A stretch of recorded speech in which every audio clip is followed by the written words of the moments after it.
Next topic is boiling point, कि vaporisation और evaporation study करने के बाद हम बॉइलिंग पॉइंट स्टडी करते हैं कि कौन से ऐसे टेम्परेचर पे क्या करते हैं, लिक्विड्स आके बॉयल करते हैं। जब लिक्विड्स बॉयल करेंगे तो स्टेज पे क्या होगा कि वेपर प्रेशर जो होगा लिक्विड्स का काफ़ी हाई होगा, लेकिन वो एक्सटर्नल जो टेम्परेचर होगा उसके बिल्कुल मुताबिक होगा। कि अगर वेपर प्रेशर एक किसी भी लिक्विड या मॉलिक्यूल। तो students, line bisectors and angle bisector को हम स्टार्ट करते हैं। आप इसका इंट्रोडक्शन देख रहे हैं। In this unit we will prove theorems and their converts. आपने देखा कि आप इस यूनिट के अंदर कुछ थ्योरम्स को और उनके कन्वर्ट्स को प्रूव करेंगे। If any about right bisector of line segment and bisector of an angle, but before that we will be useful to recall the following definitions। तो इसके लिए स्टूडेंट्स आपको कुछ डेफिनेशंस को पढ़ना होगा। सबसे पहले आप एक डेफिनेशन पढ़ेंगे students, paper point of view से इंपॉर्टेंट डेफिनेशन है, आपने इसको मार्क कर लेना है। इसका सवाल बनेगा define right bisector of a line segment. ऐसे आप इसका क्वेश्चन बनाएंगे। तो आंसर सुनिएगा, अ line L is called right bisector of line segment if L is perpendicular to the line segment and pass to its midpoint। जैसे कि आपने सुना, आप एक लाइन L को राइट बाइसेक्टर कह सकते हैं अगर वो लाइन पर परपेंडिकुलर हो और लाइन के दरमियान से गुजरे। दोबारा सुनेगा, एक लाइन L को आप राइट बाइसेक्टर बोल सकते हैं लाइन सेगमेंट का अगर वो लाइन पर परपेंडिकुलर हो और लाइन के दरमियान से गुजरे। इसको आप कह सकते हैं राइट बाइसेक्टर। आइए दूसरी डेफिनेशन को पढ़ते हैं। जैसे कि आप देख रहे हैं, दूसरी डेफिनेशन है बाइसेक्टर ऑफ एन एंगल। तो स्टूडेंट्स, इसकी डेफिनेशन मैं आपको बोल के बताता हूँ, आप वो लिख लीजिएगा। यहाँ पर जो डेफिनेशन लिखी है वो भी आसान है, मगर जो डेफिनेशन मैं आपको बताने लगा हूँ वो याद करने में ज़्यादा आसान होगी आपको। तो आइए उस डेफिनेशन को डिस्कस करते हैं। A ray which bisect an angle into two equal parts is called bisector of an angle. जैसे कि मैंने कहा कि ये डेफिनेशन मैं आपको एक्स्ट्रा बता रहा हूँ जो बुक में अवेलेबल नहीं है। तो स्टूडेंट्स, आप इसको लिख लीजिएगा, मैं आपको दोबारा बता देता हूँ ताकि आपको समझ आ जाए। अ ray which divides an angle into two equal parts is called bisector of an angle। तो स्टूडेंट्स, आपने सुना बाइसेक्टर ऑफ एंगल क्या है कि एक रे जो किसी भी एंगल को दो इक्वल पार्ट्स में डिवाइड कर देती है उसको आप बाइसेक्टर ऑफ एन एंगल बोलते हैं। स्टूडेंट्स, इसको बाइसेक्टर ऑफ एन एंगल भी बोल सकते हैं, एंगल बाइसेक्टर भी बोल सकते हैं। आइए वो डेफिनेशन पढ़ते हैं जो बुक पे लिखी है। स्टूडेंट्स, आपको वही डेफिनेशन लर्न करनी है जो मैंने आपको स्टार्ट में बताई। A ray BP is called bisector of angle ABC if P is a point in the interior of angle and angle ABP and angle PBC are equal। तो ये स्टूडेंट्स बुक पर आपको डेफिनेशन अवेलेबल है। तो students, अभी हमें theorem को start करना है। मैं आपको बताना चाहता हूँ इस चैप्टर में हमने थ्योरम्स को डिस्कस करना है। तो स्टूडेंट्स, थ्योरम्स को समझने के लिए आपको क्या क्या चीज़ों की ज़रूरत हो सकती है, आइए पहले उन्हें डिस्कस करते हैं।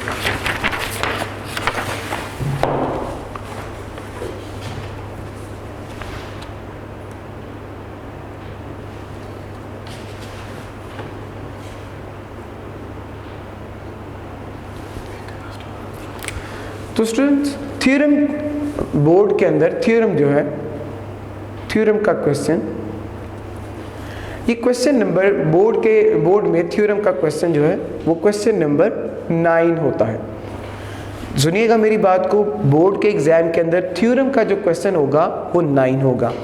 और स्टूडेंट्स, ये कंपल्सरी क्वेश्चन होता है। क्या क्वेश्चन होता है? कंपल्सरी, यानी लाजमी हल करना होता है, लाजमी होता है।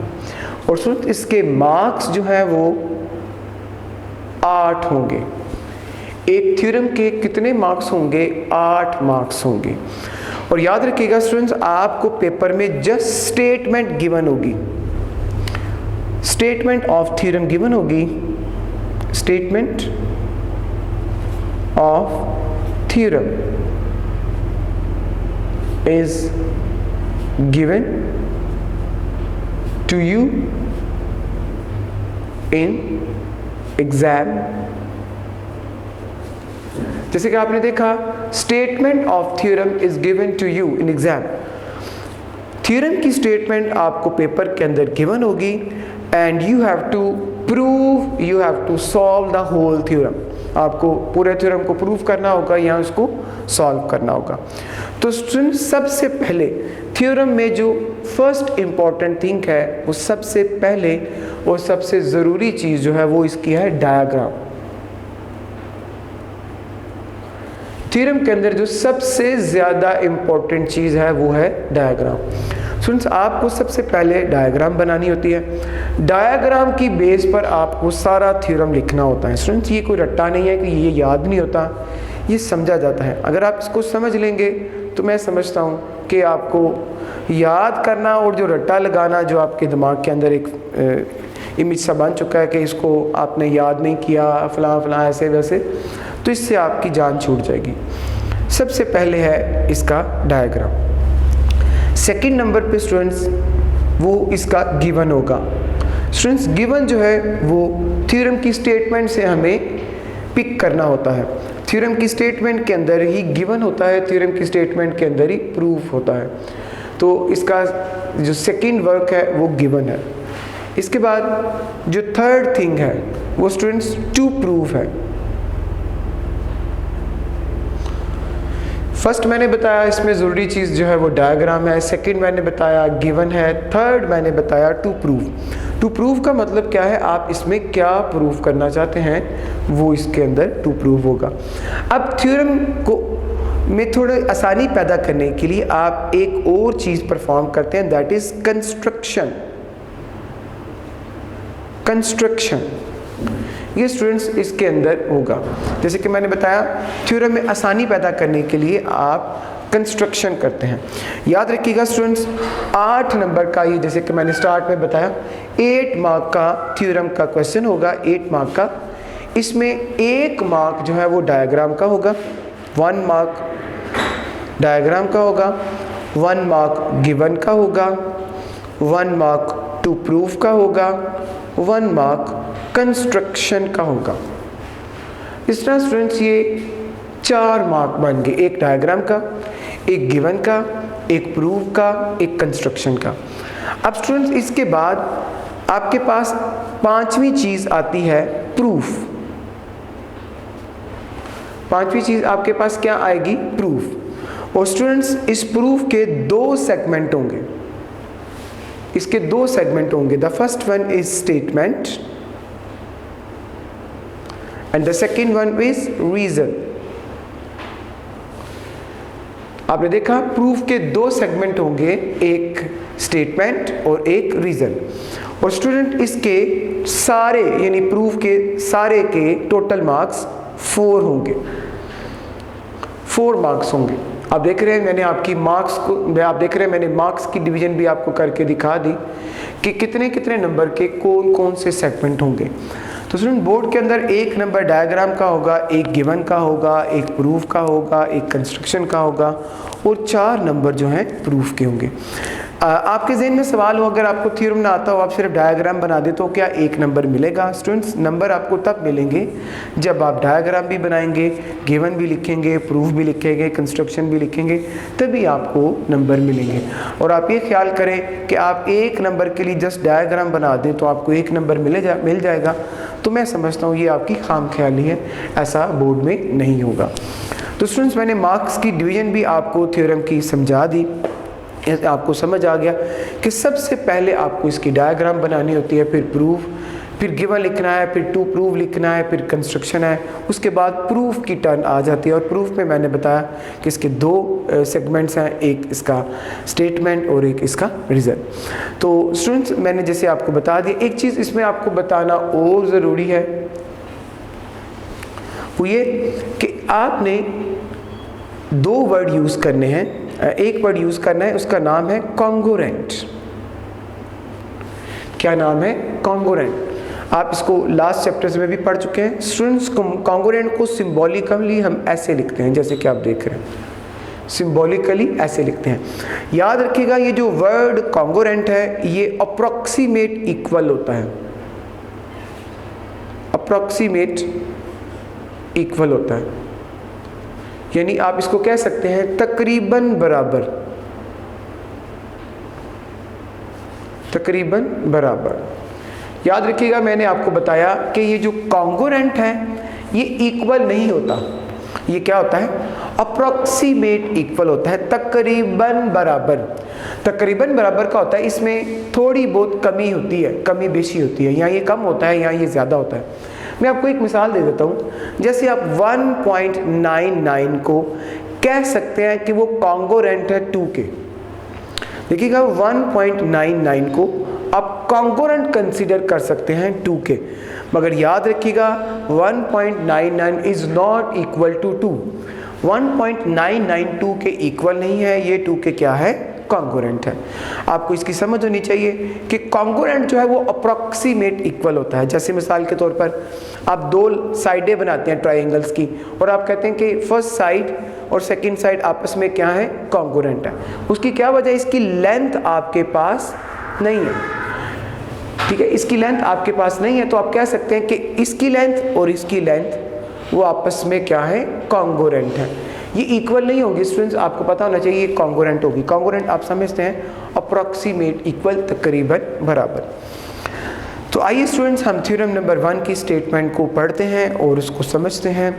बहुत ही आसान थ्योरम है, number of time unit theorem number 1 जो है वो पेपर में आ चुका है। आप उसको अच्छे तरीके से समझिएगा, इंशाअल्लाह ताला आपको इसकी अच्छी समझ आ जाएगी। और स्टूडेंट्स मैं आपको बताना चाहता हूँ इसमें वो पास्टुलेट यूज़ होंगे जो हमने यूनिट नंबर 10 के अंदर पढ़े थे। तो आइए थ्योरम की स्टेटमेंट को पढ़ते हैं। जैसे कि आप बुक में देख रहे हैं, any point on the right bisector of a line segment is equi distant from its end point. तो आइए स्टूडेंट्स थ्योरम को स्टार्ट करते हैं, बाकायदा तौर पे स्टेटमेंट को लिख लेते हैं।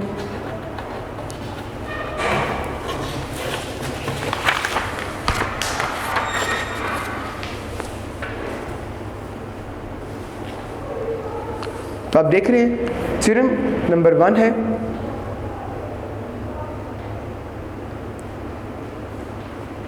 थ्योरम नंबर 1 इसकी स्टेटमेंट है any point on the right bisector of a line segment of a line segment is equidistant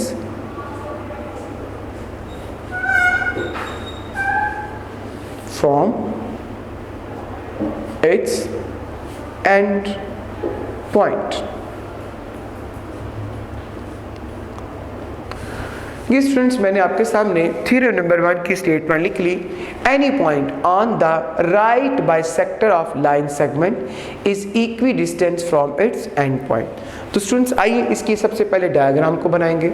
जैसे कि आपने सुना कि एक लाइन सेगमेंट है, एक क्या है? Line segment. तो आपने एक लाइन लगा दी जिसका नाम आपने रख दिया ए बी। स्टूडेंट्स आपने ये जो लाइन लगाई है इसको बोलते हैं लाइन सेगमेंट। लाइन लगाने को लाइन सेगमेंट बोलते हैं। अच्छा स्टूडेंट्स अब आपको मेरी बात सुनना है, आपने बाइसेक्टर बनाना है और राइट बाइसेक्टर बनाना है। तो आइए स्टूडेंट्स मैं आपको बाइसेक्टर की टाइप्स जो है वो समझाता हूँ ताकि आपको बाइसेक्टर की टाइप्स की समझ आ जाए। तो स्टूडेंट्स मैं आपके सामने हमारी डेली लाइफ से एग्जाम्पल जो लेने लगा हूँ, जो आप अपनी डेली लाइफ में नंबर ऑफ टाइम जो है वो करते आए हैं। तो स्टूडेंट्स मैं आपके सामने ब्रेड के स्लाइस ड्रॉ करने लगा हूँ। आप देखिएगा मैंने आपसे कहा कि हम अपनी डेली लाइफ रूटीन के अंदर भी मैथ्स को फाइंड आउट कर सकते हैं, बस आपको थोड़ी मेहनत करने की ज़रूरत है। तो ये स्टूडेंट्स मैंने आपके सामने 4 स्लाइस ऑफ ब्रेड ड्रॉ कर दी हैं। स्लाइस ऑफ ब्रेड मैंने क्यों ड्रॉ किए, आखिर उसकी वजह क्या है, आइए उसको सीखते हैं। स्टूडेंट्स, आपके पास ये 4 स्लाइस ऑफ ब्रेड हैं, 4 स्लाइसेस ऑफ ब्रेड। आप इसको अपनी डेली रूटीन के अंदर इस्तेमाल करते हैं। और स्टूडेंट्स, आपने अक्सर देखा है कि बाज़ औक़ात आप स्लाइस का हाफ ऐसे करते हैं, यानी इस पे आप कोई भी मटेरियल लगा के, हाँ वो जैम हो, हाँ वो बटर हो, आप उसको लगा के इस तरह रोल करते हैं, इस तरह हाफ करते हैं जैसे मैंने आपके सामने किया। स्टूडेंट्स, ज़हन में रखिएगा ये आप बाइसेक्टर बना रहे हैं। एक में या आप ऐसे स्लाइस का बाइसेक्टर बना सकते हैं जैसे कि आप देख रहे हैं। दोनों में से आप कोई एक डिज़ाइन बनाते हैं, या तो आप ये बनाते हैं या ये बनाते हैं, या आप बाइसेक्टर बना रहे हैं। उसके बाद स्टूडेंट्स, आप जो आम रूटीन के अंदर बनाते हैं ब्रेड के स्लाइस का बाइसेक्टर, वो ऐसे होगा। इसके बाद जो लास्ट वन डायग्राम है वो आप इसको ऐसे बाइसेक्टर बनाते हैं। मैंने आपको कहा कि ये मैंने आपके सामने 4 स्लाइस ऑफ ब्रेड जो है वो ड्रॉ की हैं, उसको मैंने आपको बाइसेक्ट करके दिखाया। तो स्टूडेंट्स, आप देखिएगा ये भी बाइसेक्टर है, ये भी बाइसेक्ट किया गया है, ये भी बाइसेक्टर है, ये भी बाइसेक्टर है। अगर आप देखें तो ये राइट बाइसेक्टर है। राइट का मतलब स्टूडेंट्स सीधा दरमियान से बाइसेक्ट बनाया गया। आप देख रहे हैं ये भी बाइसेक्टर है, ये भी बाइसेक्टर है, ये भी बाइसेक्टर है, मगर ये राइट बाइसेक्टर है। आपको पता है राइट के 3 मीनिंग्स होते हैं इंग्लिश के अंदर। राइट का मतलब होता है दायां, राइट का मतलब होता है सीधा, राइट का मतलब होता है हक। तो स्टूडेंट्स, हमें राइट बाइसेक्टर चाहिए, यानी सीधा बाइसेक्टर हमें चाहिए। तो आप देख रहे हैं कि ये एक सीधा बाइसेक्टर है। तो स्टूडेंट्स, मैं आपको समझाना चाह रहा था कि थ्योरम की स्टेटमेंट जो आपको राइट बाइसेक्टर गिवन है, उसका मतलब होगा कि आपने इन तीनों को ड्रॉ नहीं करना, ये तीनों आपने नहीं बनाने, आपने ये बाइसेक्टर जो है वो ड्रॉ करना है। और ये स्टूडेंट्स, मैंने आपको हमारी डेली रूटीन से एक एग्जांपल ली जिसमें आपने 4 ब्रेड के स्लाइस लिए, उसके आपने बाइसेक्टर बनाए और उसमें देखा कि इसमें राइट बाइसेक्टर कौन सा है। तो स्टूडेंट्स, आइए थ्योरम पे वापस चलते हैं। जैसे कि आप देख रहे हैं ए भी एक लाइन सेगमेंट है, इसमें अब आपने क्या करना है, एक राइट बाइसेक्टर बनाना है। आपने क्या बना दिया है, राइट बाइसेक्टर। क्या बनाया है स्टूडेंट्स, राइट बाइसेक्टर। जैसे कि आप देख रहे हैं ये सीधा भी है, राइट भी है और बाइसेक्ट भी करता है। बाइसेक्ट का मतलब divide a thing into 2 equal parts. आप देख रहे हैं इस बाइसेक्टर का नाम हम रखेंगे LM। बाइसेक्टर का आपने क्या नाम रखा, LM। और वो AB को बाइसेक्ट कर रहा है पॉइंट C पर। दोबारा देखिएगा, राइट बाइसेक्टर का नाम है LM और वो AB को पॉइंट C पे बाइसेक्ट कर रहा है। बाइसेक्ट का मतलब क्या हो गया कि वो AB लाइन को 2 इक्वल पार्ट्स में डिवाइड कर रहा है, जिसका नाम फर्स्ट हाफ का नाम AC है और सेकंड हाफ का नाम BC है। जैसे कि आप देख रहे हैं कि आपने क्या किया, LM बाइसेक्टर बनाया AB पर और उसने AB को 2 पार्ट्स में डिवाइड कर दिया। फर्स्ट का नाम AC और सेकंड का नाम BC। स्टूडेंट्स, आप इसको AC और CB भी कह सकते हैं। AC और BC बोलने में आसान लगता है, इसलिए मैंने आपके सामने AC और BC बोला। आपको याद रखना है कि ये कॉन्ग्रुएंट है। अब आपके ज़हन में सवाल होगा कि हम इसको इक्वल क्यों नहीं कह सकते। स्टूडेंट्स, मैंने आपको लास्ट लेक्चर में बताया था इक्वल तब होता है जब आप किसी भी चीज़ को मेजर करके हाफ करें। आपको एक मिसाल देता हूँ ताकि आपको समझ आ जाए। मसलन आपके पास एक लाइन है, ये देखिए मैंने आपके सामने एक लाइन ड्रॉ कर दी। आप इसको स्केल के साथ मेजर करते हैं and you find it, this is 4 centimetre. Length of this line is 4 centimetre. और आपने फाइंड किया आपने कि ये लेंथ जो है वो कितनी है, 4 सेंटीमीटर। अब स्टूडेंट्स, आपने लेंथ को क्या कर लिया, मेजर कर लिया। अब आपने इसको क्या करना है, हाफ करना है। तो 4 सेंटीमीटर का हाफ क्या होगा, 2 सेंटीमीटर। आप मेजर करेंगे 2 सेंटीमीटर और 2 सेंटीमीटर से इसका क्या कर देंगे, हाफ कर देंगे। तो ये हाफ करना स्टूडेंट्स इक्वल है। ये जो पार्ट्स बनेंगे, ये जो पार्ट्स आपका फर्स्ट हाफ और सेकंड हाफ बनेगा, दीज हाफ्स आर इक्वल। उसकी वजह क्या है कि आपने दोनों साइडों को यानी पूरी लेंथ को मेजर किया, उसके बाद इसका हाफ फाइंड किया। तो स्टूडेंट्स आप देख रहे हैं 4 सेंटीमीटर था, इसका आपने हाफ फाइंड किया, वो 2 सेंटीमीटर आ गया। अब दोनों हाफ, फर्स्ट हाफ और second half, these half are equal to each other. तो स्टूडेंट्स आपने सुना कि अगर आप किसी भी लेंथ को इक्वल करके हाफ करते हैं, अगर आप किसी भी लेंथ को मेजर करके हाफ करते हैं तो वो क्या होगा, इक्वल मेजर करके हाफ करते हैं तो वो उसके दोनों हाफ आपस में क्या हो जाएंगे, इक्वल हो जाएंगे। तो स्टूडेंट्स आप देख रहे हैं कि आपने ए सी लाइन को मेजर नहीं किया, आपने अंदाजे से इसको हाफ किया है, अंदाजे से इसका राइट बाइसेक्टर बनाया है। तो इसका फर्स्ट हाफ और सेकंड हाफ यानी ए सी और बी सी क्या होंगे, कॉन्ग्रुएंट होंगे, इक्वल नहीं होंगे, कॉन्ग्रुएंट होंगे, इक्वल नहीं होंगे। उसके बाद आपने पढ़ा any point on the right bisector of line segment. अब आपने स्टूडेंट्स राइट बाइसेक्टर, ये आपका एल एम राइट बाइसेक्टर है, एल एम राइट बाइसेक्टर है। इस पे आप कोई भी पॉइंट ले सकते हैं, कहीं भी पॉइंट ले सकते हैं।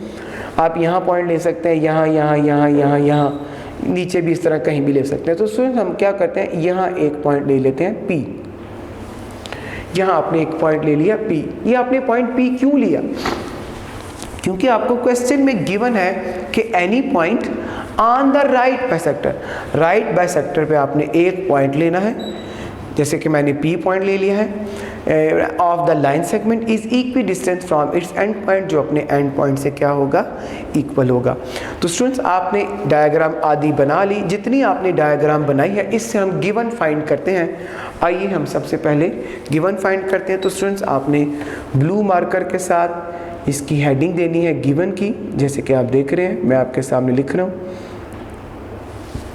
गिवन आपने लिखना है, गिवन क्या है, जैसे कि आप देख रहे हैं, आप देख रहे हैं ये लाइन एल एम, आप देख रहे हैं एल एम जो आप यहाँ पे लिखेंगे line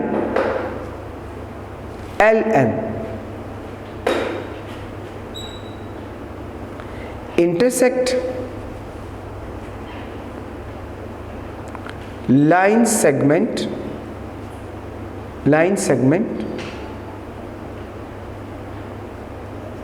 AB, line segment AB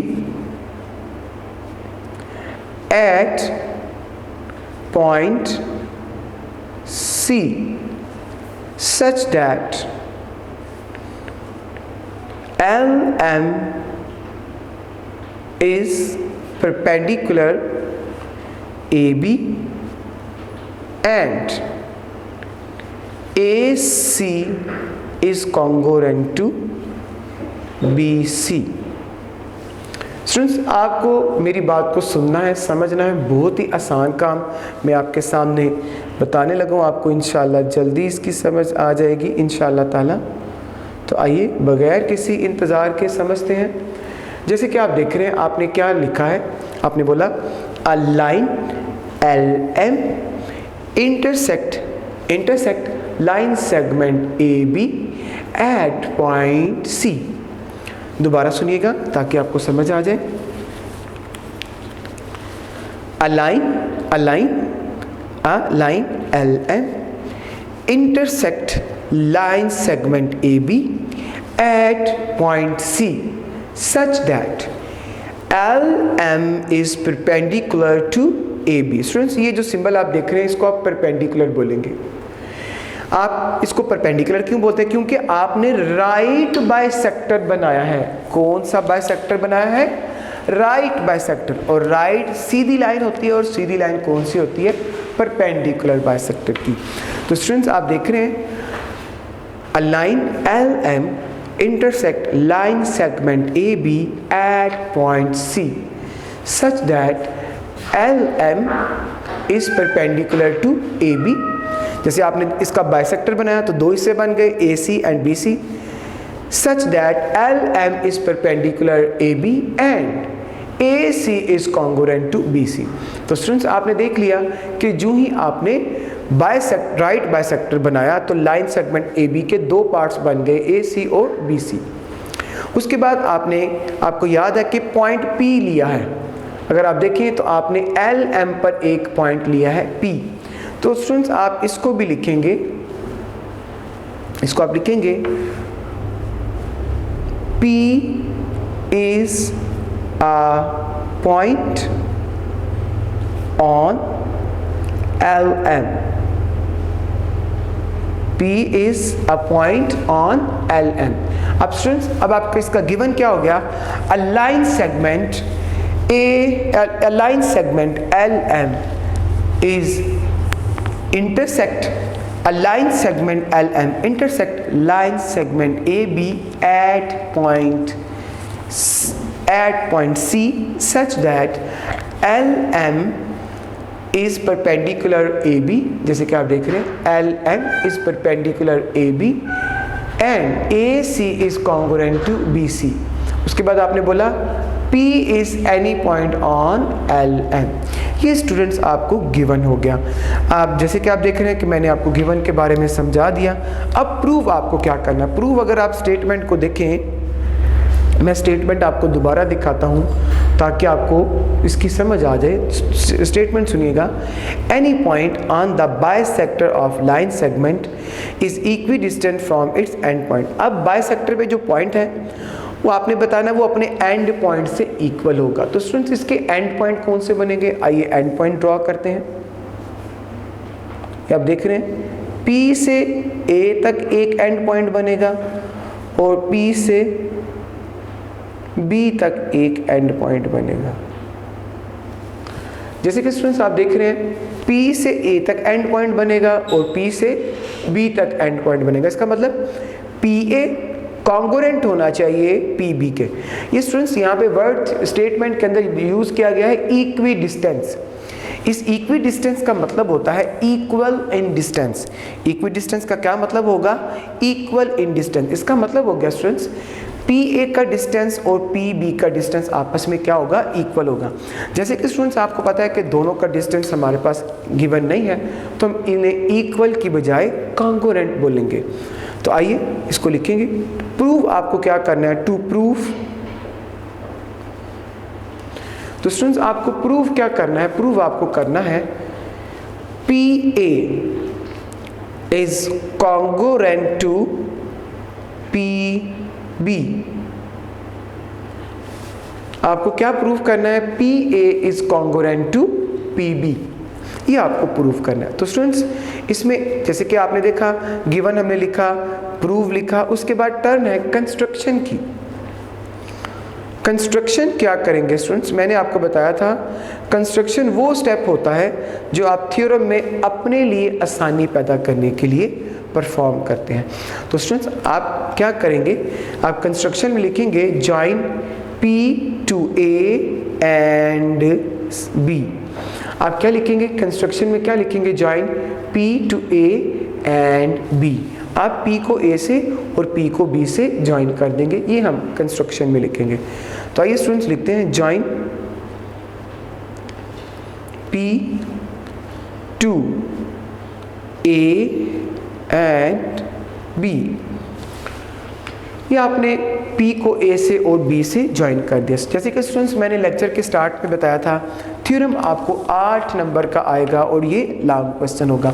और उसके बाद मैंने आपको मार्क्स की डिवीजन भी करके बताई थी कि 1 नंबर डायग्राम का होगा, 1 नंबर गिवन का होगा, 1 नंबर प्रूफ का होगा और 1 नंबर कंस्ट्रक्शन का होगा। स्टूडेंट्स इसमें सबसे इम्पॉर्टेंट है इनका ऑर्डर, सबसे इम्पॉर्टेंट है इसका ऑर्डर।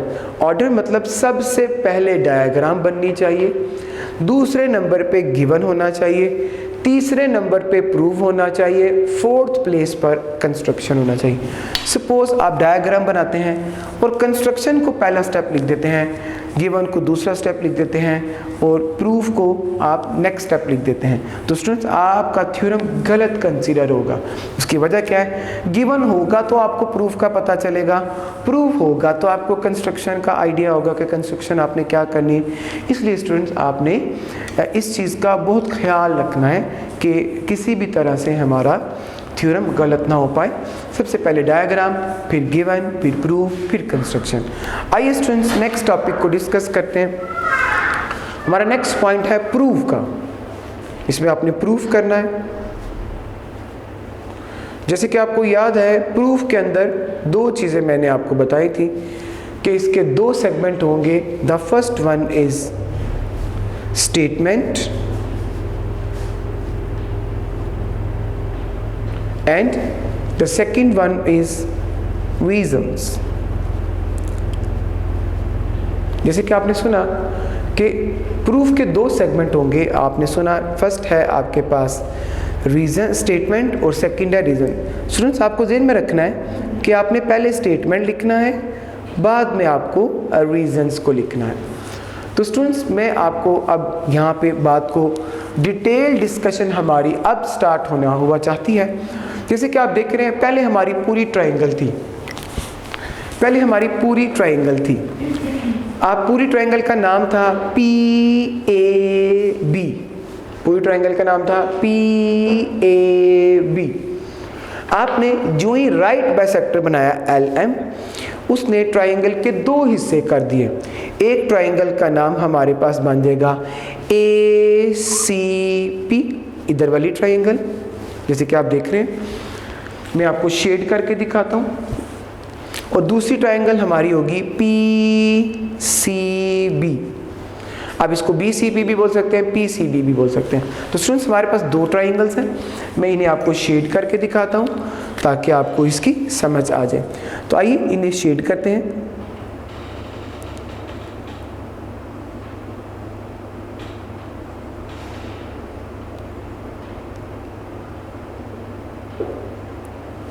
स्टूडेंट्स आप देख रहे हैं ये मैंने आपके सामने एक ट्रायंगल को शेड कर दिया है और एक ट्रायंगल को शेड नहीं किया। स्टूडेंट्स इसलिए शेड किया ताकि आप दोनों ट्रायंगल्स में फ़र्क आसानी से फाइंड कर सके। आप देख रहे हैं हमारी एक ट्रायंगल बनती है जिसका नाम है ACP और दूसरी ट्रायंगल है जिसका नाम क्या है हमारे पास BCP। तो स्टूडेंट्स हम अपनी आसानी के लिए दोनों ट्रायंगल्स को सेपरेट करके बनाते हैं। अच्छा स्टूडेंट्स मैं आपको बताना चाहता हूँ ये सेपरेट करके बनाना ज़रूरी नहीं है, ये हम क्वेश्चन में आसानी पैदा करने के लिए इन्हें सेपरेट बनाने लगे हैं। तो आइए हम इन्हें सेपरेट बनाते हैं ताकि आपको समझ आ सके।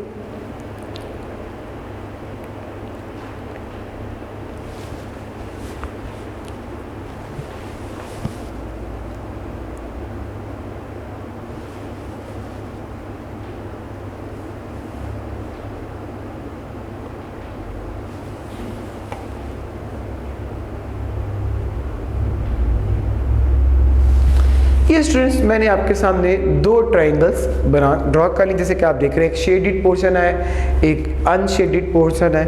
तो जो शेडिड पोर्शन है उस ट्रायंगल का नाम होगा ACP और जो नॉन शेडिड है उसको आप बोलेंगे BCP। दो ट्रायंगल स्टूडेंट्स हमारे पास बनी है, एक का नाम ACP है, दूसरी का नाम BCP है।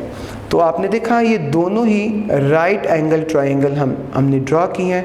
ये राइट एंगल ट्रायंगल क्यों है? क्योंकि आपने राइट बाइसेक्टर बनाया था और जैसे कि आपने गिवन में बताया था कि LM परपेंडिकुलर बाइसेक्टर है। LM जो है वो परपेंडिकुलर बाइसेक्टर है AB पर, तो इस तरह परपेंडिकुलर बाइसेक्टर है, दैट्स वाई ये स्टूडेंट्स जो है वो राइट ट्रायंगल्स दोनों ड्रॉ होंगी। आइए प्रूफ को डिस्कस करते हैं। जैसे कि आप देख रहे हैं हमारे पास प्रूफ है और उसके अंदर हम स्टेटमेंट और रीजन को डिस्कस करने लगे हैं। तो स्टूडेंट्स आप देख रहे हैं इस क्वेश्चन के स्टार्ट में हम लिखेंगे दोनों ट्रायंगल्स के नाम। In triangle ACP correspondence triangle BCP। तो ये स्टूडेंट्स आपने दो ट्रायंगल ले ली, triangle ACP correspondence triangle BCP। तो स्टूडेंट्स आपको ज़हन में रखना है, आपको ट्राइंगल्स को प्रूव करने के लिए 3 चीज़ों को प्रूव करना है। ट्राइंगल्स को प्रूव करने के लिए 3 चीज़ों को प्रूव करना है स्टूडेंट्स। वो 2 एंगल भी हो सकते हैं, एक साइड हो सकती है, 2 साइड्स एक एंगल हो सकते हैं, तीनों साइड्स हो सकती हैं, HS पास्चुलेट भी हो सकता है। आपको याद है 10th यूनिट में आपने जितने भी पास्चुलेट पढ़े थे वो सब के सब हम यहाँ पे अप्लाई कर सकते हैं। तो आइए स्टूडेंट्स हम हमारे प्रूफ को स्टार्ट करते हैं। सबसे पहले आप डायग्राम को देख रहे हैं। ये डायग्राम को देखना और समझना आपके लिए इंतहाई ज़रूरी है। अब स्टूडेंट्स मैं आपको समझाने लगा हूँ। आपने क्या किया, आपके पास लाइन है AB, लाइन सेगमेंट का नाम क्या था, AB। आपने स्टूडेंट्स LM परपेंडिकुलर बाइसेक्टर बनाया था। आपके पास लाइन क्या गिवन थी, AB, LM आपने परपेंडिकुलर या राइट बाइसेक्टर बनाया था। उसने इस AB को 2 पार्ट्स में डिवाइड कर दिया। फर्स्ट पार्ट का नाम था AC और दूसरे पार्ट का नाम क्या था, BC। आपने सुना कि AB लाइन सेगमेंट को LM राइट बाइसेक्टर ने 2 पार्ट्स में, 2 इक्वल पार्ट्स में डिवाइड कर दिया, यानी फर्स्ट हाफ का नाम हो गया AC और सेकंड हाफ का नाम हो गया BC। आप देख रहे हैं फर्स्ट ट्राइंगल के अंदर AC और सेकंड ट्राइंगल के अंदर BC, ये दोनों आपस में कॉन्ग्रुएंट होंगे। तो स्टूडेंट्स आप प्रूफ के अंदर फर्स्ट स्टेटमेंट लिखेंगे कि PC, आप लिखेंगे AC is congruent to BC। जैसे कि आपने देखा कि ये गिवन था कि AB लाइन सेगमेंट है, उसको आपने LM से राइट बाइसेक्टर बनाकर 2 इक्वल पार्ट्स में डिवाइड कर दिया। तो स्टूडेंट्स आपने ये सारा प्रोसीजर कहाँ किया, आप रीजन में लिख देंगे गिवन। ये सारा आपको गिवन था, आपने रीजन में गिवन लिख देना। पूरी स्टेटमेंट नहीं लिखनी कि आपने क्या क्या क्या क्या क्या क्या किया, जस्ट आप हवाला दे देंगे ये आपने किधर किया। जैसे पूरी गिवन स्टेटमेंट आपको याद है कि आपने LM जो था वो एक बाइसेक्टर बनाया था जिसने AB लाइन को इंटरसेक्ट किया था पॉइंट C पर, और उसके बाद आपने सुना था कि AC और BC आपस में कॉन्ग्रुएंट थे। अब स्टूडेंट्स आप नेक्स्ट पॉइंट को डिस्कस करेंगे, हम दोबारा ट्रायंगल्स को देखेंगे। जैसे कि आप देख रहे हैं कि आपने LM जो है वो क्या बनाया है स्टूडेंट्स, वो आपने राइट बाइसेक्टर बनाया। जैसे कि मैंने कुछ देर पहले भी बताया था, जब ये राइट बाइसेक्टर होगा तो ये 90 डिग्री का होगा, क्योंकि आपको पता है राइट एंगल जो है वो 90 का होता है और राइट बाइसेक्टर भी 90 डिग्री का होगा। स्टूडेंट्स आप देख रहे हैं हमारे पास एंगल है, एंगल आपके पास बन रहा है एंगल ACP। अगर आप देखें तो C पे सीधा एंगल बना, C पे कौन सा एंगल बना है, सीधा, और सीधा एंगल आपको पता है कितने डिग्री का होगा, 90 डिग्री का होगा। दोबारा एक दफ़ा देखें ताकि आपको समझ आ जाए। एंगल ACP ये 90 डिग्री का है, और दूसरी ट्रायंगल को अगर आप देखें एंगल BCP, आप देख रहे हैं इसमें भी C पे सीधा एंगल बना है और ये भी 90 डिग्री का होगा। इसका मतलब एंगल ACP भी 90 डिग्री का और एंगल BCP भी 90 डिग्री का। इसका मतलब दोनों ट्रायंगल्स में जो एंगल्स हैं वो कितने डिग्री के हैं, 90 डिग्री के। तो आइए इसको भी डिस्कस करते हैं। अब स्टूडेंट्स आप सेकंड पॉइंट लिखेंगे, एंगल ACP वो कॉन्ग्रुएंट होगा एंगल BCP के। एंगल ACP किसके कॉन्ग्रुएंट होगा, एंगल BCP। आप इसकी रीजन लिखेंगे, each angle is 90 degree, each angle is 90 degree. Students आप ये भी लिख सकते हैं, each angle is right angle. अब ज़हन में रखिएगा आपने इसकी यही स्टेटमेंट जो है वो लिखनी है, बुक पर कुछ और लिखी गई है, आप इसकी ये स्टेटमेंट लिखिएगा, ये ज़्यादा आसानी से आपको स्टूडेंट्स समझ आ जाएंगे। आपने देखा, आपने एक साइड और एक एंगल प्रूव कर लिया। जैसे कि मैंने आपसे कहा था कि 3 चीज़ें प्रूव आपको करनी है ट्रायंगल्स को कॉन्ग्रुएंट करने के लिए बाय एनी पास्चुलेट। आप जितने भी पास्चुलेट पढ़ चुके हैं यूनिट नंबर 10 में, उसमें आपने 3 चीज़ें ही प्रूव की थी। तो स्टूडेंट्स आप देख रहे हैं आपने एक साइड और एक एंगल प्रूव कर दिया है। आइए हम देखते हैं और क्या मज़ीद चीज़ हम प्रूव कर सकते हैं, साइड प्रूव कर सकते हैं या एंगल प्रूव कर सकते हैं। आइए देखते हैं।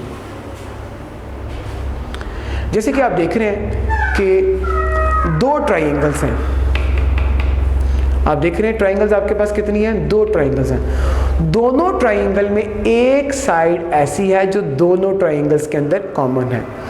अगर आप देखें तो PC ऐसी साइड है जो दोनों ट्राइंगल्स में है कॉमन। आपने देखा PC दोनों ट्राइंगल की सेंटर वाली लाइन थी, जो ही आपने इसको सेपरेट किया वो फर्स्ट ट्राइंगल को भी शेयर हो गई और सेकंड ट्राइंगल को भी शेयर होगी। जैसे कि स्टूडेंट्स आप डायग्राम के अंदर देख रहे हैं कि PC फर्स्ट ट्राइंगल की भी साइड है और PC सेकंड ट्राइंगल की भी साइड है। तो आप देख रहे हैं कि PC दोनों ट्राइंगल्स के अंदर अवेलेबल है। तो स्टूडेंट्स आप कह सकते हैं कि साइड PC, फर्स्ट ट्राइंगल का PC,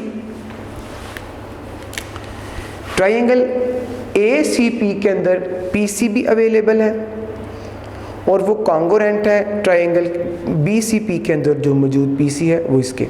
आप देखिए PC और PC दोनों ट्राइंगल्स के अंदर क्या है कॉमन।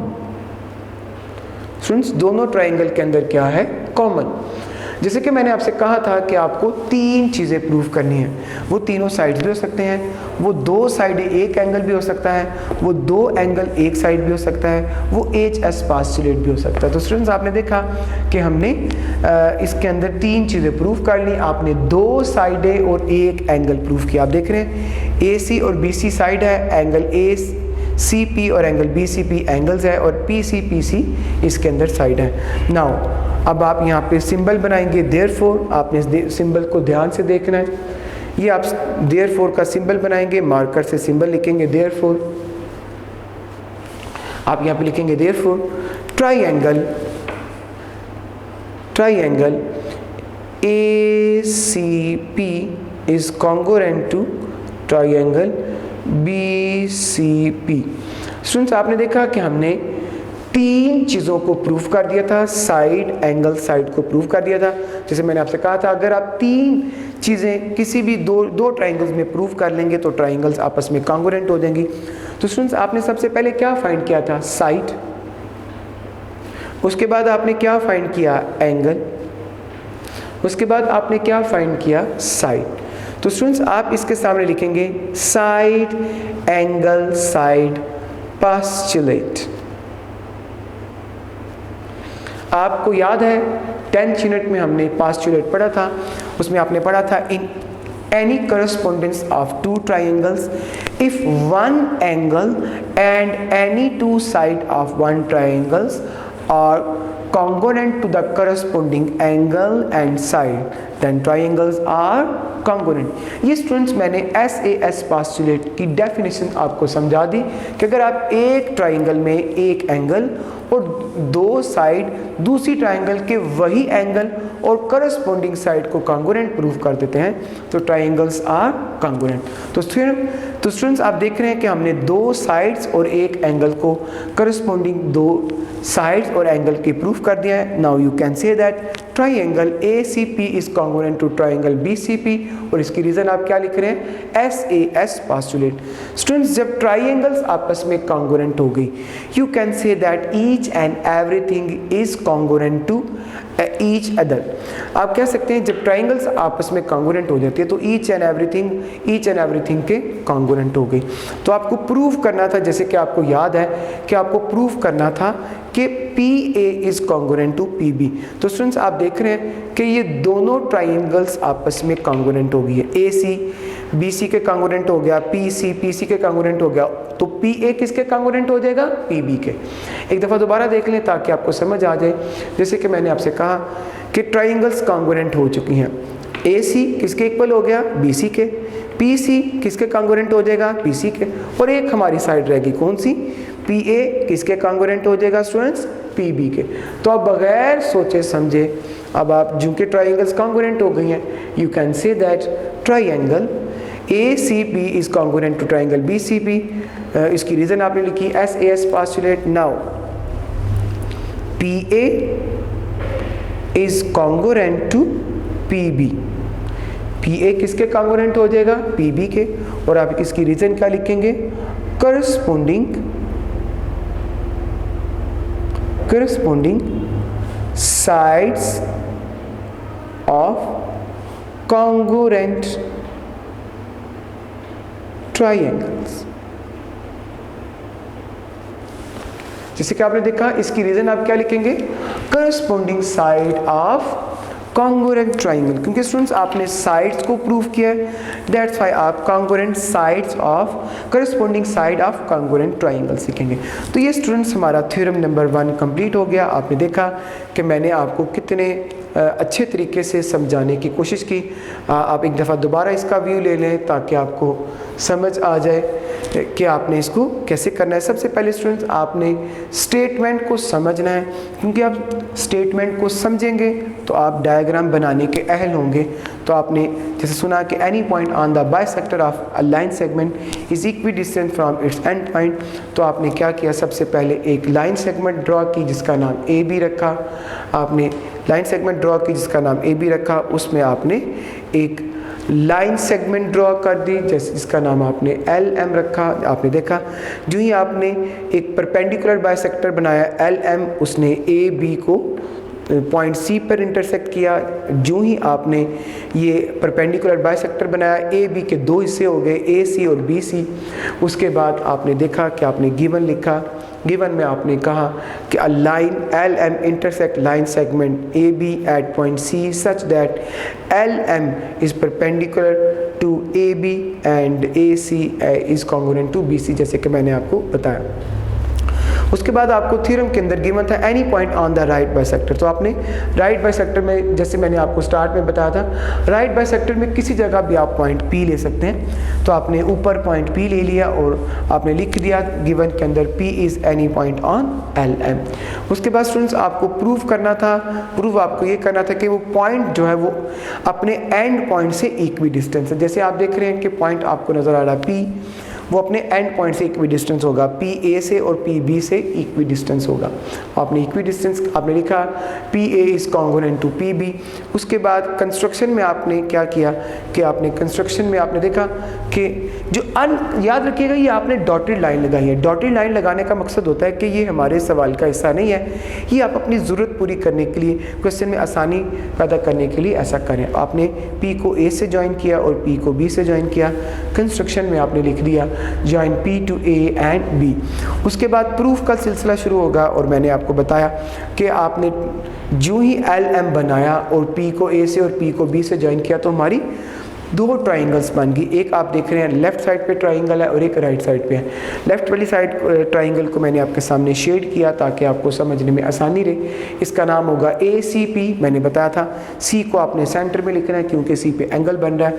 और दूसरी ट्राइंगल का नाम बी सी पी है, सी को आपने सेंटर में लिखना है। और मैंने आपसे कहा कि आप इसको रफ वर्क में ऐसे दो ट्राइंगल्स बना सकते हैं जैसे मैंने आपके सामने बनाई है, ए सी पी और बी सी पी। उसके बाद स्टूडेंट्स आपने प्रूव किया, आपने दो ट्राइंगल्स बनाई। आपने लिखा in triangle A C P correspondence to triangle B C P, A C और बी सी जैसे कि आपको याद है गिवन में भी आपको मैं एक स्टेटमेंट गिवन आपको दिखा देता हूँ। आप देखिए गिवन में आपने कहा था कि ए सी बी सी के इक्वल है, तो आपने ए सी को बी सी के इक्वल लिखा और इसकी रीज़न गिवन लिख दी। उसके बाद जैसे कि आप देख रहे हैं कि आपने राइट बाइसेक्टर बनाया था, ए एल एम जो है वो परपेंडिकुलर बाइसेक्टर बनाया था। तो परपेंडिकुलर बाइसेक्टर का मतलब होगा सीधी लाइन, सीधी लाइन का मतलब, और सीधी लाइन का मतलब स्टूडेंट्स परपेंडिकुलर की वजह से ये 90 डिग्री बनेगा। तो एंगल ए सी पी और एंगल बी सी पी दोनों राइट एंगल होंगे। आपने लिख दिया ईच एंगल इज़ 90 डिग्री। उसके बाद जैसे कि आप दोनों ट्राइंगल्स को देख रहे हैं, पी सी दोनों ट्राइंगल्स में कॉमन था, तो आपने पी सी को पी सी के कॉन्ग्रुएंट करके रीजन में कॉमन लिख दिया। तीन चीज़ें आपको प्रूव करनी थी, तीन चीज़ें आपने प्रूव कर दी। Now you can say that triangle A C P is congruent to triangle B C P. S A S postulate आपने लिखा, साइड एंगल साइड पास्टुलेट आपने लिखा। जब ट्राइंगल्स कॉन्ग्रुएंट होगी तो स्टूडेंट्स आप कह सकते हैं each and everything is congruent to each and everything. तो P A is congruent to P B corresponding side of congruent triangle. तो स्टूडेंट्स हमारा थ्योरम नंबर 1 कंप्लीट हो गया। आइए नेक्स्ट थ्योरम को डिस्कस करते हैं।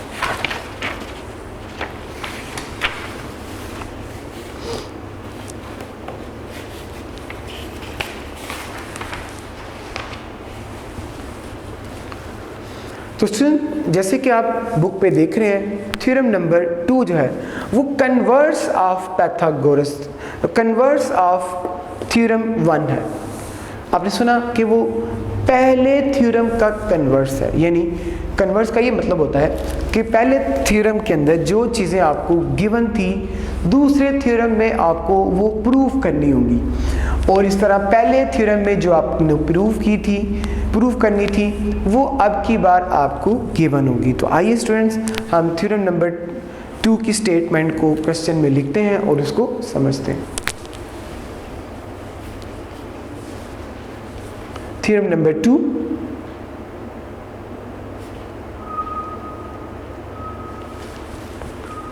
जैसे कि आप देख रहे हैं इसकी स्टेटमेंट है any point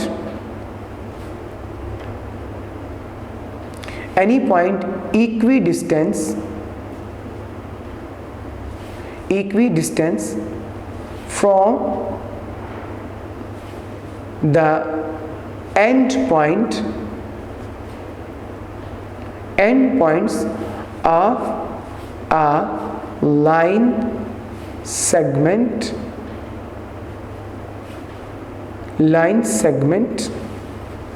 is on the right bisector of it। ये स्टूडेंट्स आपने स्टेटमेंट लिख ली, एक दफ़ा इसको हम पढ़ते हैं और समझते हैं। Any point equidistant from the end point of a line segment is on the right bisector of it. अब की बार स्टूडेंट्स आपको थ्योरम नंबर 2 में गिवन है कि जो एंड पॉइंट है किसी भी पॉइंट्स के वो आपस में इक्विडिस्टेंस है। आपने प्रूव करना है कि वो पॉइंट्स जो हैं वो एक राइट बाइसेक्टर बनाते हैं। तो स्टूडेंट्स सबसे पहले आप क्या करेंगे, इसकी डायग्राम को ड्रॉ करेंगे। आइए इसकी डायग्राम को ड्रॉ करते हैं। स्टूडेंट्स आपको जब भी डायग्राम को ड्रॉ करना है आपने इसको पेन से ड्रॉ करना है, आपने इसको पेंसिल से ड्रॉ नहीं करना। Means to say that lead pencil आपने यूज़ नहीं करनी, आपने ink pen, blue marker, blue pointer, gel pen, इनसे आपने इसको डायग्राम को ड्रॉ करना है। ये आपने याद रखना है इसको, ये आपके लिए बड़ी इंपॉर्टेंट चीज़ है। आइए डायग्राम को ड्रॉ करते हैं। आप देख रहे हैं कि यहाँ पे हमें गिवन है any point equidistant from and point of a line segment. इसका मतलब आपको एक लाइन सेगमेंट ड्रॉ करना होगा। ये मैं आपके सामने एक लाइन सेगमेंट ड्रॉ कर रहा हूँ जिसका नाम हम रखेंगे ए बी। अब स्टूडेंट्स इसमें एक पॉइंट गिवन है जिसका नाम P है, और वो स्टूडेंट P जो है वो अपने एंड पॉइंट से इक्विडिस्टेंस, यानी P से A तक का फासला और P से B तक फासला, ये क्या है, इक्विडिस्टेंस। दोबारा देखिए, P से A तक डिस्टेंस और P से B तक डिस्टेंस, ये आपस में क्या है, इक्वल है। जैसे कि क्वेश्चन में गिवन है, जैसे आप देख रहे हैं, any point equidistance from and point, एक पॉइंट P है वो इक्विडिस्टेंस है A से और B से। आपको प्रूव करना है कि any point equidistance from the end point of line segment is on right bisector. आपको बताना है कि ये जो P है वो लाइन सेगमेंट पे क्या है, राइट बाइसेक्टर बनाता है। तो स्टूडेंट्स ये आपको गिवन है, ये गिवन आपको है एक लाइन सेगमेंट ए बी है, उस पे पॉइंट P है, वो उसके जो एंड पॉइंट है PA और PB वो आपस में कॉन्ग्रुएंट है, इक्विडिस्टेंस है, ये आपको गिवन है। आइए हम अपने गिवन को सबसे पहले लिखते हैं। जैसे कि आप देख रहे हैं, मैंने कहा था कि ब्लू मार्कर से आप लिखेंगे given,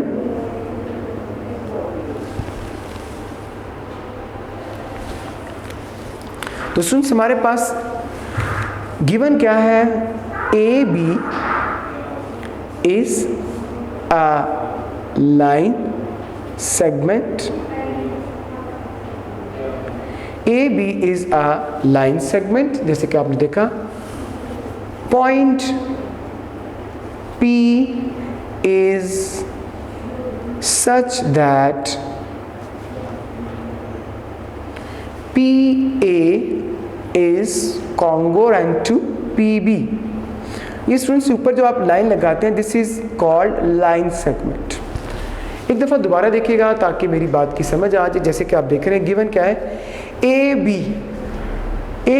is a line segment, point P is such that, point P ऐसी जगह पे लगा है, ये ऐसे लगा है, point P is such that PA is congruent to PB। आपने देखा पॉइंट P ऐसा लगा है कि PA और PB आपस में क्या है, कॉन्ग्रुएंट। इसके बाद आपको प्रूफ क्या करना है, to proof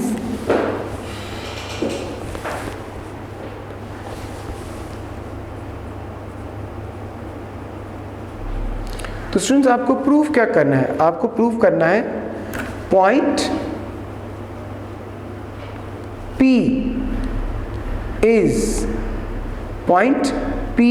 is on the right bisector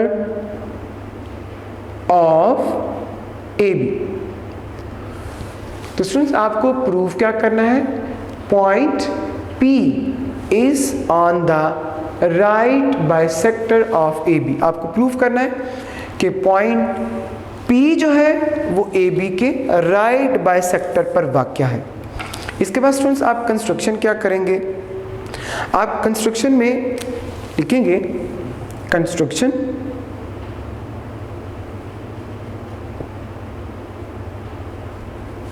construction आप क्या लिखेंगे, join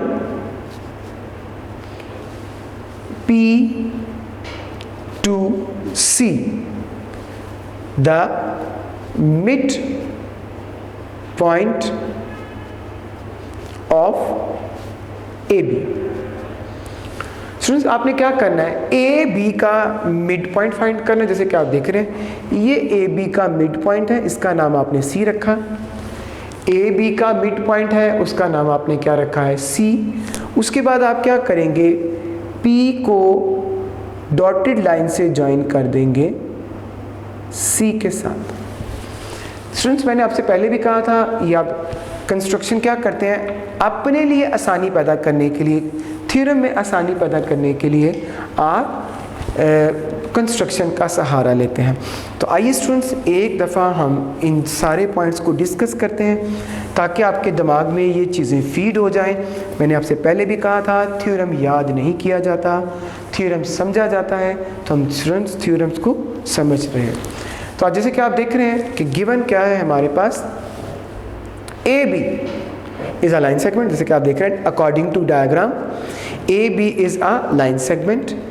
Point P is such that PA and PB are congruent.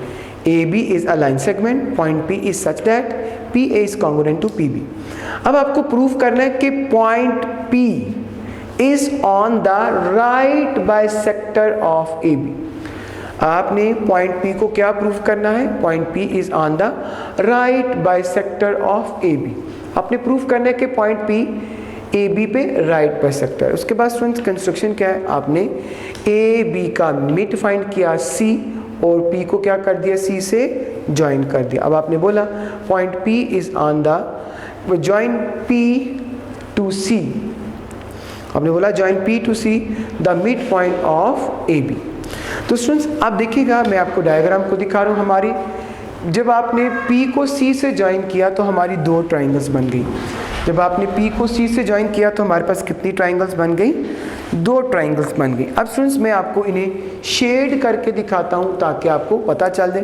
वैसे आपको नज़र आ रहा है कि एक लेफ़्ट साइड वाली ट्राइंगल है और एक राइट साइड वाली ट्राइंगल है। तो आइए स्टूडेंट्स मैं आपको इसको शेड करके दिखाता हूँ ताकि आपको ये क्लियरली नज़र आए। आइए इसको शेड करते हैं। स्टूडेंट्स आपने पेपर में शेड नहीं करना इसको, ये मैं सिर्फ आपको समझाने के लिए शेड कर रहा हूँ। आपने बोर्ड के एग्ज़ाम में इसको शेड नहीं करना, ये सिर्फ आप सभी स्टूडेंट्स को समझाने के लिए, क्योंकि आप सबका IQ लेवल अभी इतना ज़्यादा स्ट्रॉन्ग नहीं है कि आप फर्स्ट अटैम्प्ट में ही इनको समझ जाए। तो स्टूडेंट्स आप देख रहे हैं हमारे पास दो ट्राइंगल्स बन रही है। जैसे कि आप देख रहे हैं एक शेडिड एरिया है और एक नॉन शेडिड एरिया है। जो शेडिड एरिया है स्टूडेंट्स उसका नाम है हमारे पास ACP और जो नॉन शेडिड एरिया उसका नाम है PCB। PCB या आप इसको ऐसे भी बोल सकते हैं BCP। स्टूडेंट्स आपने C को सेंटर में ही लिखना है। आप BCP भी बोल सकते हैं और PCB भी बोल सकते हैं, जो आपको मुनासिब लगता हो आप उसको लिख सकते हैं। तो स्टूडेंट्स आपने देखा कि एक शेडिड एरिया है और एक नॉन शेडिड एरिया है, तो मैं इन दोनों को अलग से ड्रॉ कर लेता हूँ ताकि आपको अच्छे तरीके से समझ आ जाए।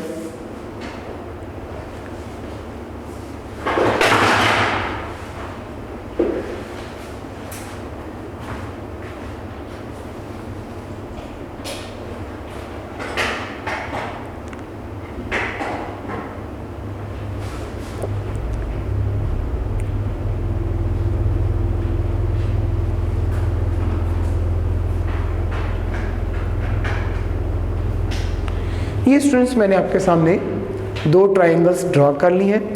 शेडिड डॉटेड लाइन से ड्रॉ करना है इसको स्टूडेंट्स, आपको डॉटेड लाइन से ड्रॉ करना है। अब एक ट्राइंगल है ट्राइंगल ACP और दूसरी ट्राइंगल है BCP। तो आइए स्टूडेंट्स आगे चलते हैं। अब आपको लिखना है प्रूफ। जैसे कि आपने देखा कि हमने डायग्राम को भी ड्रॉ कर दिया, उसके बाद आपने गिवन भी लिखा, कंस्ट्रक्शन भी लिखा, अब टर्न है प्रूफ की। जैसे कि आपको पता है प्रूफ के दो सेगमेंट हैं, एक आपके पास स्टेटमेंट है और एक आपके पास क्या है, रीजन। तो स्टूडेंट्स हमारे पास ये दो सेगमेंट हैं, आपने ड्रॉ कर लिए। आइए स्टूडेंट्स अब हम सॉल्व करते हैं। जैसे कि आप देख रहे हैं हमारे पास दो ट्राइंगल हैं। मैं बार बार आपको डायग्राम दिखा रहा हूं क्योंकि आप डायग्राम को देखेंगे तो आपको समझ आएगी कि ना हमने क्या करना है। एक डायग्राम है ACP ट्राइंगल और दूसरी ट्राइंगल है BCP। तो आइए स्टूडेंट्स हम इनके नाम लिखते हैं। अब लिखेंगे in triangle ACP correspondence triangle BCP। ये स्टूडेंट्स हमारे पास दो ट्राइंगल हैं। जैसे कि आपने लास्ट ईयर में भी देखा, हमने तीन चीज़ें प्रूव की जो हमसे प्रूव की जा सकती थी। तो लास्ट थ्योरम में आपने दो साइडें और एक एंगल प्रूव किया था। आइए इस थ्योरम के अंदर देखते हैं हम क्या क्या चीज़ प्रूव कर सकते हैं। जैसे कि स्टूडेंट्स आप डायग्राम को देख रहे हैं, आपको गिवन है कि point AB is a line segment, point P is such that PA is congruent to PB। जैसे कि आपको थ्योरम के अंदर गिवन था कि PA और PB आपको कॉन्ग्रुएंट अवेलेबल है। जैसे कि मैं आपको स्टेटमेंट दिखा भी रहा हूँ, ये गिवन है और गिवन में आपको अवेलेबल है PA is congruent to PB। तो ये स्टूडेंट्स हमारी फर्स्ट स्टेटमेंट होगी, PA is congruent to PB। PA is congruent to PB। और ये स्टूडेंट्स आपको क्या है, गिवन है। ये स्टेटमेंट हमें क्या है, गिवन है। उसके बाद स्टूडेंट्स आगे चलते हैं। जैसे कि आप देख रहे हैं कि दोनों ट्राइंगल के अंदर एक साइड कॉमन है। दोनों ट्राइंगल के अंदर एक साइड कॉमन है। आप देखें PC ऐसी साइड है जो फर्स्ट ट्राइंगल में भी अवेलेबल है और सेकंड ट्राइंगल में भी अवेलेबल है। जैसे कि आप डायग्राम को भी देख रहे हैं कि PC फर्स्ट ट्राइंगल में भी अवेलेबल है और PC सेकंड ट्राइंगल में भी अवेलेबल है, जैसे कि आपने लास्ट थ्योरम के अंदर भी पढ़ा था। तो स्टूडेंट्स आप लिखेंगे स्टेटमेंट PC कॉन्ग्रुएंट है PC के, और इसकी रीज़न आप क्या लिखेंगे, ये क्या है, कॉमन है। ये स्टेटमेंट क्या है, कॉमन। तो स्टूडेंट्स आपने दो साइड्स कॉन्ग्रुएंट कर दी। अब आप या तो एक साइड प्रूव कर सकते हैं या एक एंगल प्रूव कर सकते हैं, डिपेंड करता है स्टूडेंट कंडीशन पर। कंडीशन पर इसका डिपेंड करना ज़रूरी होता है। अगर ये कंडीशन पर डिपेंड करता है कि आप एंगल फाइंड करेंगे तो हम यकीनन इसमें थर्ड एंगल ही फाइंड करेंगे। अगर कंडीशन वाइज थर्ड साइड होगी तो हम थर्ड साइड फाइंड करेंगे। आइए देखते हैं। जैसे कि स्टूडेंट्स आपको याद है आपने क्या किया था, आपने P को C से ज्वाइन किया था। दोबारा मेरी बात सुनिएगा ताकि आपको समझ आ जाए। ज़रा डायग्राम को दोबारा देखें। P को आपने C से ज्वाइन किया था और आपने बोला था C is the mid point of AB। ज़रा दोबारा सुने, आपने कंस्ट्रक्शन में लिखा था join P to C the mid point of AB। Students ये देखिएगा, मैं आपको कंस्ट्रक्शन दिखाने लगा हूँ। आपने कंस्ट्रक्शन में लिखा था joint P to C the mid point of AB। तो लाइन सेगमेंट AB का मिड है C। तो स्टूडेंट्स इसका फर्स्ट हाफ क्या होगा AC और सेकंड हाफ क्या होगा BC। जैसे कि आपने सुना C जो है वो लाइन सेगमेंट का क्या है, मिड है। तो AC और BC जो है वो क्या है, दोनों कॉन्ग्रुएंट होंगे। तो स्टूडेंट्स आप क्या करेंगे, आप यहाँ पे लिखेंगे AC is congruent to BC. C is the midpoint of line segment AB. So first half AC is congruent to second half BC. और आप इसकी रीज़न क्या लिखेंगे, कंस्ट्रक्शन, क्योंकि आपने कंस्ट्रक्शन में ही बोला है कि C जो है वो मिड पॉइंट ऑफ AB है। तो स्टूडेंट्स आपने तीन चीज़ें प्रूव कर दी। जैसे कि मैंने आपको थ्योरम के स्टार्ट में बताया था कि कोई भी थ्योरम प्रूव करने के लिए आपको तीन चीज़ें जो है वो प्रूव करनी होती है। तो स्टूडेंट्स आप देख रहे हैं कि आपने तीन चीज़ों को प्रूव कर दिया। तो यू कैन से दैट, आप यहाँ पे देयरफॉर का सिंबल लगाएंगे। स्टूडेंट्स ये सिंबल लिखना ज़रूरी है, ये आप मार्कर से बनाएंगे।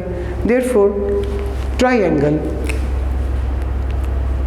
ACP is congruent to triangle BCP। आपने देखा ट्राइंगल ACP वो कॉन्ग्रुएंट होगी ट्राइंगल BCP।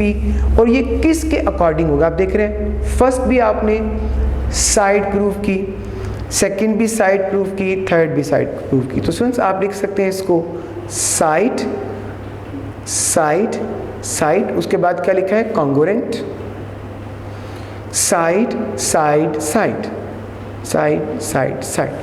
तो स्टूडेंट्स मैंने आपने देखा side side side congruent to side side side लिखा। स्टूडेंट्स आप इसको ऐसे भी लिख सकते हैं side side side postulate. 10th unit के अंदर आपने SSS पास्चुलेट को पढ़ा था। बेहतर यही होगा कि स्टूडेंट्स आप इसमें SSS कॉन्ग्रुएंट टू SS लिखें, मगर अगर आप SSS पास्चुलेट लिखना चाहें तो हम वो भी लिख सकते हैं। तो आपने देखा कि हमने थ्योरम ट्राइंगल्स को कॉन्ग्रुएंट प्रूव कर लिया। अब आप कह सकते हैं जब ट्राइंगल्स कॉन्ग्रुएंट हो गई तो ईच एंड एवरीथिंग आपस में क्या हो जाएगा, कॉन्ग्रुएंट हो जाएगा। स्टूडेंट जैसे कि आप देख रहे हैं कि triangles are congruent, you can say that each and everything is equal to congruent, you can say that each and everything is congruent to each and everything।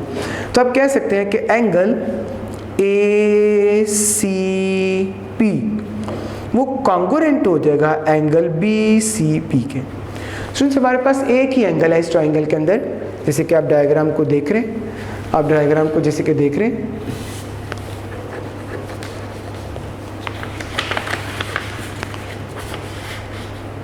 अब डायग्राम को देख रहे हैं, आप देख रहे हैं कि हमारे पास एक एंगल इसके अंदर अवेलेबल है, उसका नाम है एंगल ACP और दूसरा नाम है एंगल BCP। तो students angle ACB is congruent to angle BCP। आप इसकी रीजन क्या लिखेंगे, corresponding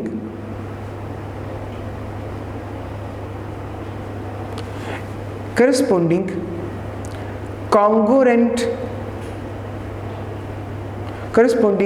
angles of congruent triangles। दोबारा देखिएगा, आप इसकी रीजन क्या लिखेंगे, corresponding angles of congruent triangle। तो स्टूडेंट्स अभी आपने प्रूव किया है कि एंगल ACP कॉन्ग्रुएंट होता है एंगल BCP के, मगर स्टूडेंट्स आपको प्रूव करना है कि ये एंगल जो है वो बायसेक्टर बनाता है, वो एंगल जो है वो बायसेक्टर है, राइट बायसेक्टर है AB पर।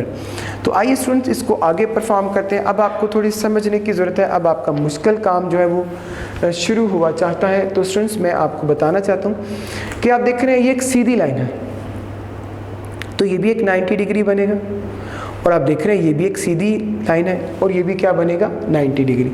आप कह सकते हैं एंगल ACP ये भी 90 डिग्री है और एंगल BCP ये भी क्या है, 90 डिग्री है। तो स्टूडेंट्स आप क्या करेंगे, आप यहाँ पे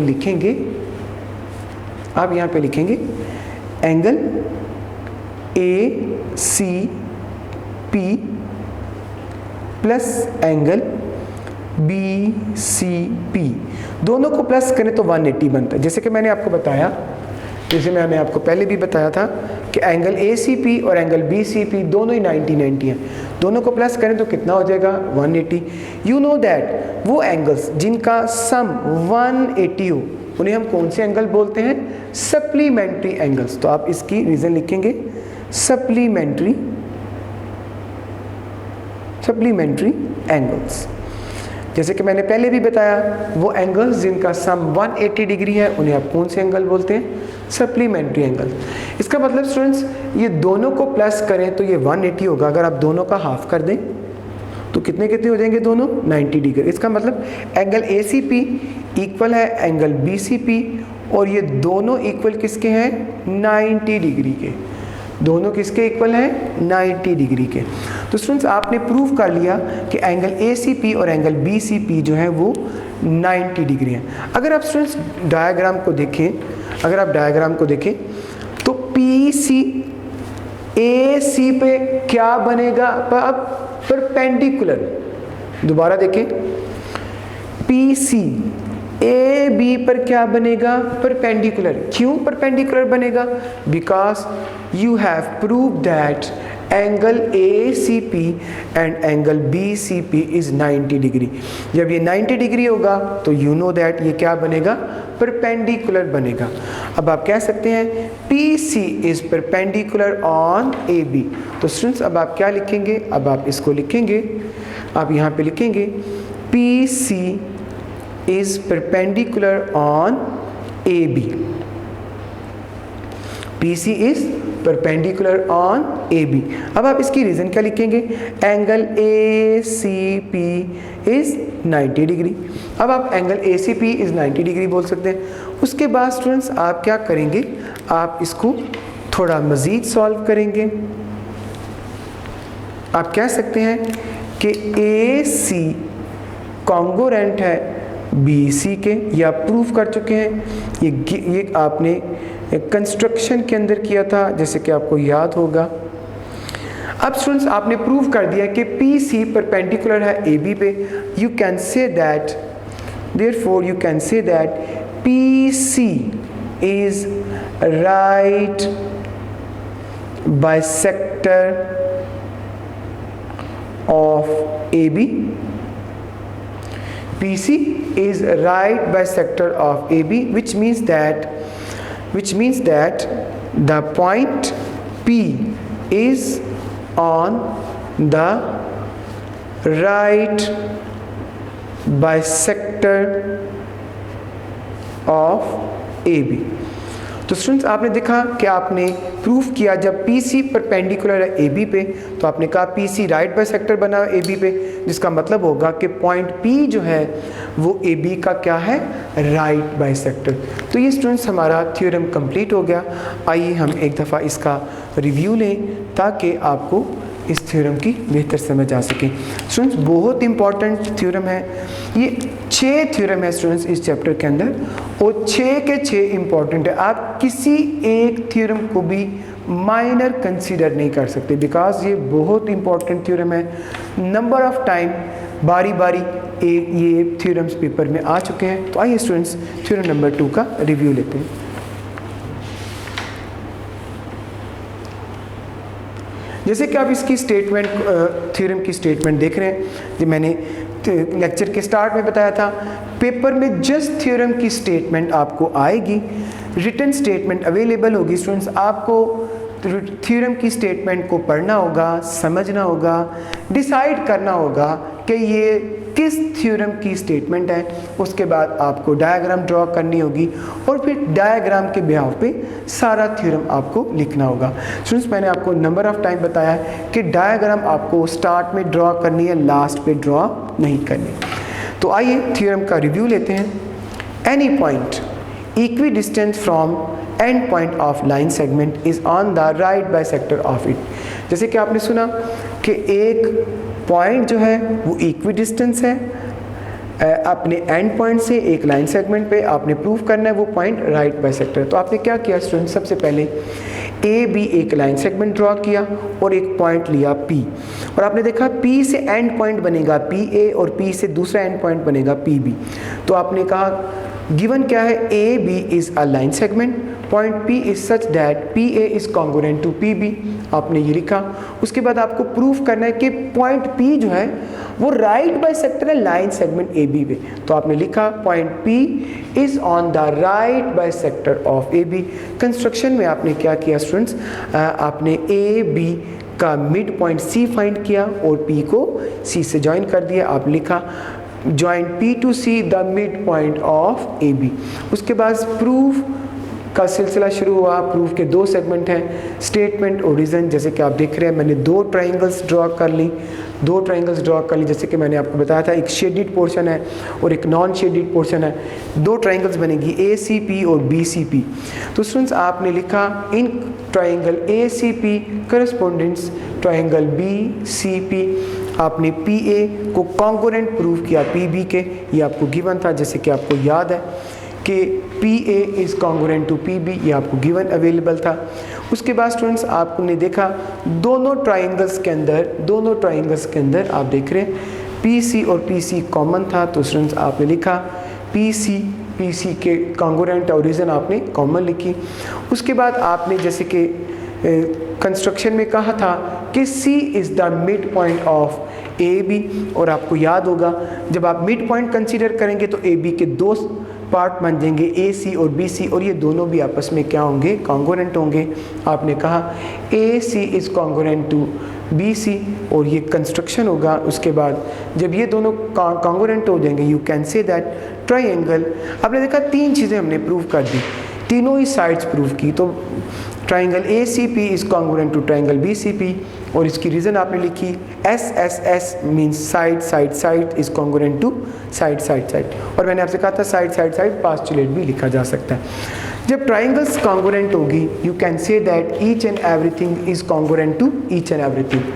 तो स्टूडेंट्स आप कह सकते हैं angle ACP is congruent to angle BCP, corresponding angles of congruent triangle. अब आपने देखा जैसे कि मैं आपको डायग्राम दोबारा दिखाता हूँ कि ये भी 90 डिग्री का है, ये भी 90 डिग्री का, क्योंकि सीधी लाइन आपने बनाई थी। तो आप कह सकते हैं angle ACP plus angle BCP, ये भी 90 दोनों को प्लस करें तो स्टूडेंट्स कितना आंसर आएगा, 180। तो आपने लिखा angle ACP plus angle BCP वो 180 के इक्वल होगा। और आप इसकी रीज़न क्या लिखेंगे, जैसे कि आपको पता है वो एंगल्स जिसका सम 180 डिग्री उन्हें आप सप्लीमेंट्री एंगल्स बोलते हैं। एंगल दोनों का सम 180 है, दोनों को हाफ कर दें, यानी ACP और एंगल BCP को हाफ कर दें तो ये 90 डिग्री होंगे। जब ये प्रूव हो जाएगा कि एंगल ACP और एंगल BCP 90 डिग्री हैं तो आप कह सकते हैं कि PC जो है वो परपेंडिकुलर है AB पे, बिकॉज 90 डिग्री ही परपेंडिकुलर बनाता है। जैसे कि आपने इसकी रीज़न लिखी एंगल ACP इज़ 90 डिग्री। तो स्टूडेंट्स उसके बाद आपने कहा कि AC और BC भी आपस में कॉन्ग्रुएंट है। So PC is the right bisector of AB, then point P is on the right bisector of AB। इस तरह स्टूडेंट्स हमारा थ्योरम नंबर 2 कंप्लीट हो गया।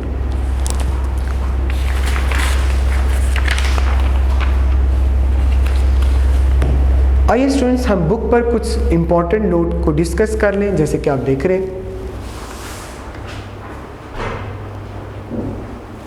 स्टूडेंट्स ये समझने वाला है आपका, ये समझने वाले हैं पॉइंट्स हैं। ऑब्जर्व दैट, जैसे कि आप देख रहे हैं लिखा हुआ है ऑब्जर्व दैट। तो स्टूडेंट्स देखिएगा मैं आपको इसमें पढ़कर सुनाने लगा हूँ और कुछ बातें ज़रूरी समझाने लगा हूँ, आपने इसको अच्छे तरीके से देखना है और समझना है। ये देखिएगा लिखा है the right bisector of side of acute angle intersect each other inside the triangle. तो स्टूडेंट्स आपने देखा अगर आप राइट बाइसेक्टर बनाएं साइड के, और किस ट्राइंगल के बनाएंगे, एक्यूट एंगल ट्राइंगल के, तो वो बाइसेक्टर कहाँ इंटरसेक्ट करेंगे, इनसाइड ट्राइंगल, ट्राइंगल के अंदर इंटरसेक्ट करेंगे। ट्राइंगल के कहाँ इंटरसेक्ट करेंगे, इनसाइड। तो एक दफ़ा दोबारा देखते हैं the right bisector of side of an acute angle triangle intersect each other inside the triangle. इसके बाद स्टूडेंट दूसरी स्टेटमेंट देख रहे हैं the right bisector of side of right angle triangle intersect each other on the hypotenuse। जैसे आपने देखा, अगर आप राइट बाइसेक्टर ड्रा करें साइड्स के किस ट्राइंगल के, राइट एंगल ट्राइंगल के, तो वो कहाँ इंटरसेक्ट करेंगे, हाइपोटेनियस पर। स्टूडेंट्स ये इंपॉर्टेंट फॉर एमसीक्यूज, आप इसको स्टार्ट में लिख लें, मैं चले आपकी मदद कर देता हूँ, मैं भी ऊपर मेंशन कर देता हूँ, इम्पोर्टेंट फॉर एमसीक्यू, इसको आप लिखेंगे इम्पोर्टेंट फॉर एमसीक्यूज। आपने देखा the right bisector of side of right angle triangle intersect each other on hypotenuse. इसके बाद स्टूडेंट्स हम थर्ड पॉइंट को डिस्कस करते हैं, जैसे कि आप देख रहे हैं the right bisector of side of an obtuse angle triangle intersect each other outside the triangle. Students आपको इस चीज़ का आइडिया है, एक्यूट एंगल ऐसी ट्राइंगल होती है जो जिसके एंगल लेस देन 90 डिग्री होंगे, राइट एंगल जिसका एंगल 90 के इक्वल हो, obtuse एंगल जिसका एंगल 90 से बड़ा हो। तो देखिएगा the right bisectors of sides of obtuse angle triangle intersect each other outside the triangle. तो ये स्टूडेंट्स इंपॉर्टेंट पॉइंट थे जो मैंने आपको फॉर एमसीक्यूज हाईलाइट करवा दिए। आप भी स्टूडेंट्स इन्हें अंडरलाइन कर लीजिएगा। और जैसे कि आप देख रहे हैं मैंने एक लाइन में ऑलमोस्ट 4 वर्ड्स को अंडरलाइन किया, तो आप ज़हन में रखिएगा ये चारों मिस होकर नहीं आ सकते, इन चारों में से कोई एक वर्ड मिस होकर एज एमसीक्यू आपको आएगा। तो स्टूडेंट जितनी भी पॉसिबिलिटीज़ अवेलेबल थी वो मैंने आपके सामने डिस्कस कर दी। आइए हम नेक्स्ट थ्योरम को डिस्कस करते हैं।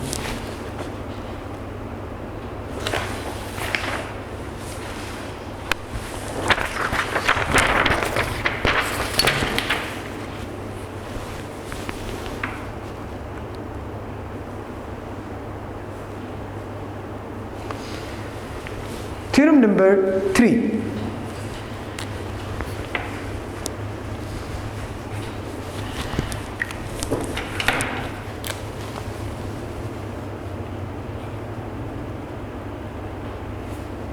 Theorem number 3 स्टूडेंट बहुत इंपॉर्टेंट थ्योरम है। Last past year means to say that 2018 और 2019 के एग्जाम्स के अंदर ये थ्योरम पेपर में आ चुका है, इसलिए आपको इसको बड़े अच्छे तरीके से समझना है। तो आइए स्टूडेंट्स इसको डिस्कस करते हैं। जैसे कि आप इसकी स्टेटमेंट देख रहे हैं, the right bisectors of the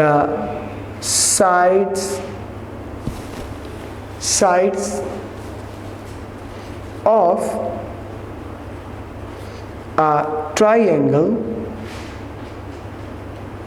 are concurrent. तो स्टूडेंट्स आपने देखा थ्योरम नंबर 3 की स्टेटमेंट है, the right bisector of side of triangle are concurrent. आपको प्रूफ करना है कि अगर आप एक ट्राइंगल के सभी साइड के राइट बाइसेक्टर बनाएं, यानी तीनों साइड्स के बाइसेक्टर बनाएं, तो वो तीनों पॉइंट कंकरेंट हैं। स्टूडेंट्स आपको याद है, वैसे मैं एक दफ़ा दोबारा याद करवा देता हूँ ये कंकरेंट क्या चीज़ थी, और एक दफ़ा दोबारा देख लीजिएगा ताकि आपको याद आ जाए। लास्ट यूनिट के अंदर भी हमने इसको डिस्कस किया था, लास्ट लेक्चर में भी हम डिस्कस कर चुके। मैंने बताया था अगर दो लाइंस एक पॉइंट पे मैच करें, आप देख रहे हैं दो लाइंस हैं एक पॉइंट पे मैच कर रही हैं, दो लाइंस एक पॉइंट पे मैच करी हैं, इस मैचिंग को आप बोलते हैं इंटरसेक्ट करना। दिस इज कॉल्ड इंटरसेक्टिंग, इसको हम इंटरसेक्टिंग बोलेंगे। इस तरह दो लाइंस अगर एक पॉइंट पे मैच करें, दिस इज कॉल्ड इंटरसेक्टिंग। अगर तीन लाइंस या तीन से ज़्यादा 3 or more than 3 lines match at a point, तीन या तीन से ज़्यादा लाइनें अगर एक पॉइंट पे मैच करें, इसको हम बोलते हैं कंकरेंट।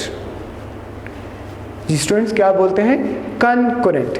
याद रखिएगा, इंटरसेक्ट क्या चीज़ होती है और कंकरेंट क्या चीज़ होती है। बच्चों को यही नहीं पता होता इंटरसेक्ट क्या है, कंकरेंट क्या है। वो अपनी मर्जी से जिसको मर्जी कंकरेंट और जिसको मर्जी इंटरसेक्टिंग कह लेते हैं। मगर आपको स्टूडेंट्स रूल्स को फॉलो करना। तो ये कंकरेंट है, 3 या 3 से ज़्यादा लाइंस, ये 5 लाइन, 6 लाइन, 10 लाइन भी, अगर 15 लाइन भी स्टूडेंट्स एक पॉइंट पे मैच करें तो इन्हें आप कंकरेंट ही बोलेंगे। आइए थ्योरम को डिस्कस करते हैं। जैसे कि आपने देखा, the right bisector of side of triangle are concurrent. इसका मतलब आपको एक ट्राइंगल बनानी पड़ेगी सबसे पहले तो, क्योंकि गिवन है। तो आइए एक ट्राइंगल ड्रॉ करते हैं।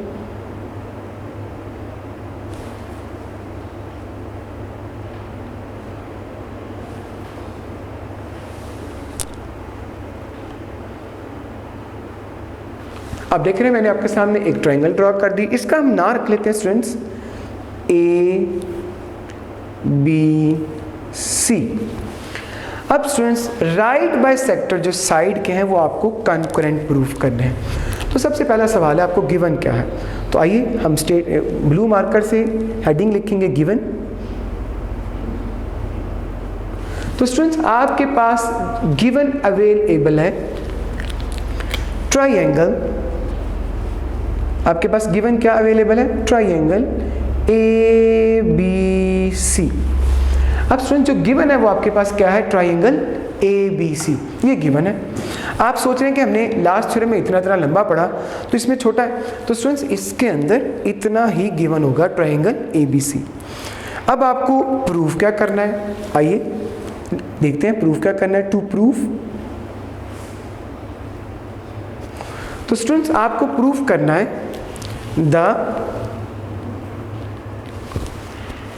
Right bisectors of triangle, the right bisectors of AB। जैसे कि आप देख रहे हैं स्टूडेंट्स, हमारी ट्राइंगल की पहली साइड का नाम है AB, दूसरी साइड का नाम है BC and CA are concurrent. जैसे कि आप देख रहे हैं क्वेश्चन में आपको गिवन था the right bisector of side of triangle are concurrent. इसमें साइड का जिक्र किया है। तो स्टूडेंट्स आपने जब टू प्रूव लिखा उसमें आपने साइड की बजाय साइड्स के नाम लिख दिए, यानी जो ट्राइंगल की साइड्स के नाम थे वो आपने लिख दिए। जैसे कि आपको पता है ट्राइंगल की फर्स्ट साइड का नाम है AB, ट्राइंगल की सेकंड साइड का नाम है BC और ट्राइंगल की थर्ड साइड का नाम है AC। तो आपने लिखा the right bisector of AB, ये फर्स्ट साइड है, BC ये सेकंड साइड है एंड CA ये थर्ड साइड है, आर कंकरेंट। आपको प्रूव करना है the right bisector of AB, BC and CA are concurrent. अब स्टूडेंट्स आपने क्या करना है, इसको प्रूव करना है। कंस्ट्रक्शन इसमें हम लिखेंगे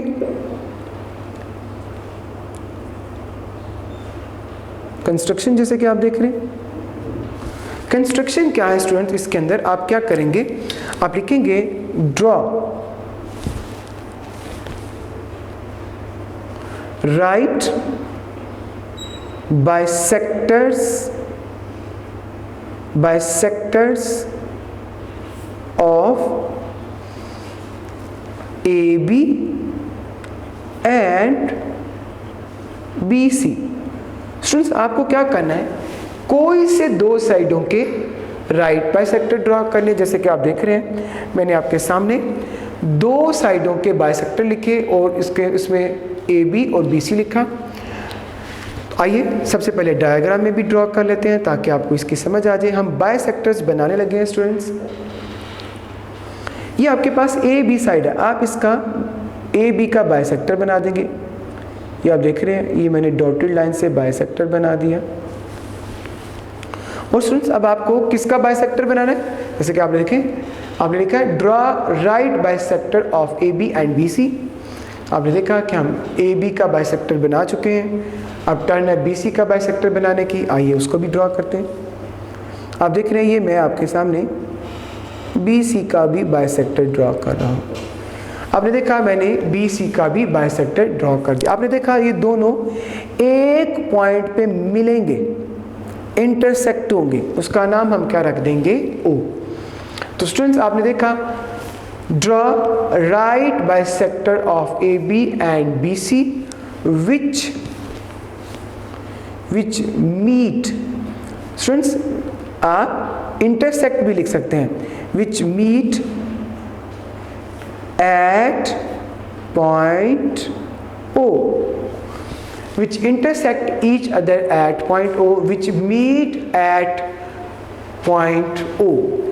आपने देखा कि वो दोनों O पे इंटरसेक्ट करेंगे। इसके बाद join O2 A B and C। तो स्टूडेंट्स आपने देखा कि आपने O को किससे ज्वाइन करना है, A से, B से और C से। तो स्टूडेंट्स मैं आपके सामने इसको O को B से, A से और C से ज्वाइन करूंगा। तो आइए इसको देखते हैं। ये देखिएगा O को हम B से ज्वाइन करें, ये मैंने कलर चेंज किया ताकि आपको नजर आए। O को C से ज्वाइन करेंगे, O को A से ज्वाइन करेंगे।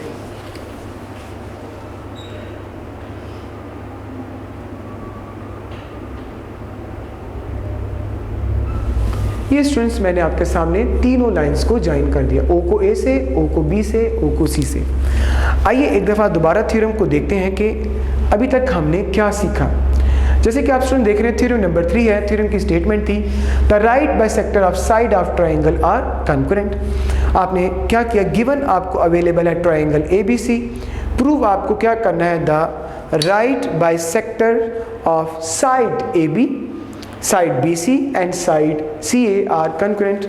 कंस्ट्रक्शन में आपने सबसे इंपॉर्टेंट वर्क परफॉर्म किया, draw right bisector of AB and BC which meet at point O, join O to the point A, B and C। तो स्टूडेंट्स हमारा 4 नंबर का थ्योरम कंप्लीट हो गया, जिसमें 1 नंबर डायग्राम का, 1 नंबर गिवन का, 1 number proof का, 1 number construction का। तो स्टूडेंट्स हम अपने बाकी 4 नंबर की तारीफ चलते हैं। आइए स्टार्ट करते हैं। आपको पता है प्रूफ आपको करना है,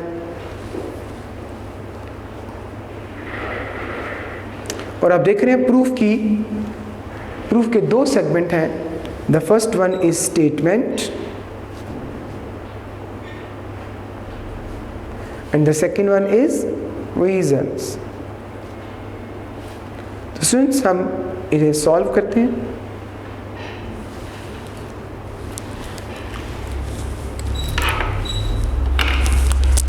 आइए स्टूडेंट्स सबसे पहले डायग्राम को देखते हैं। अब मैं आपको बताता चलूं, पॉइंट O जो है वो स्टूडेंट्स सेंटर वाला पॉइंट है।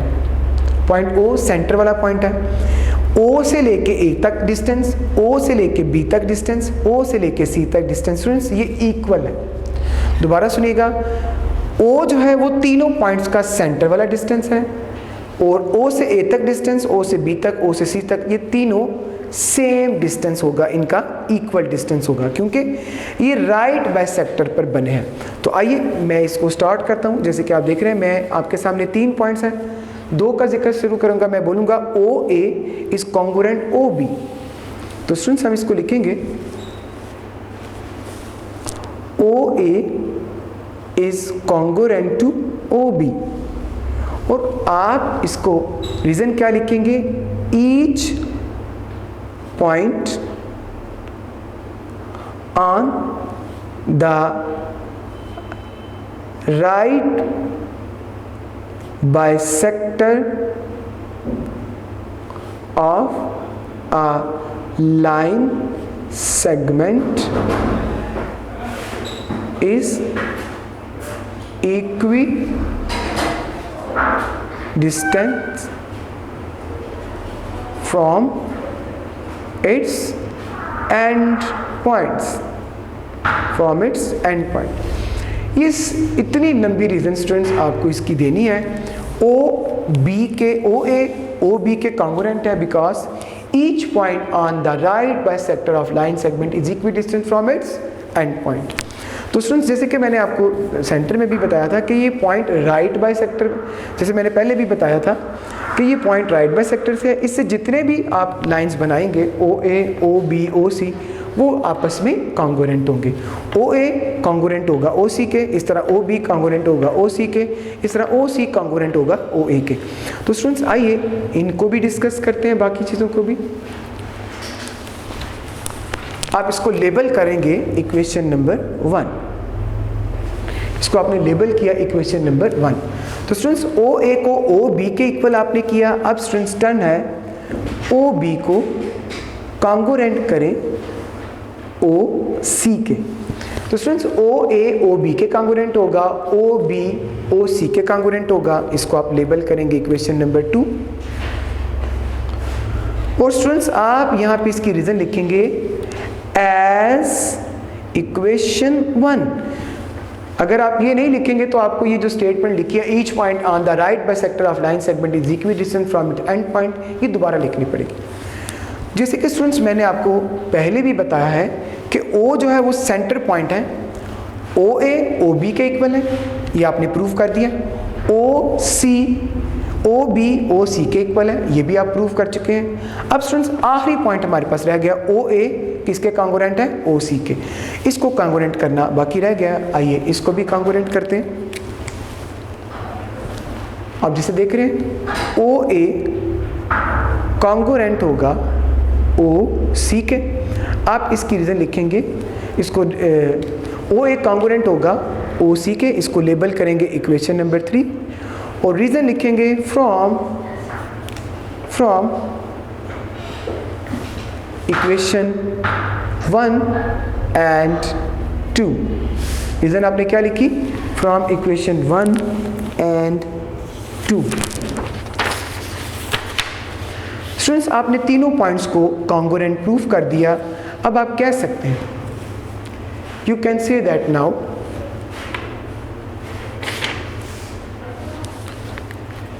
point O is on the right bisector of CA। आपको याद होगा स्टूडेंट्स हमने दो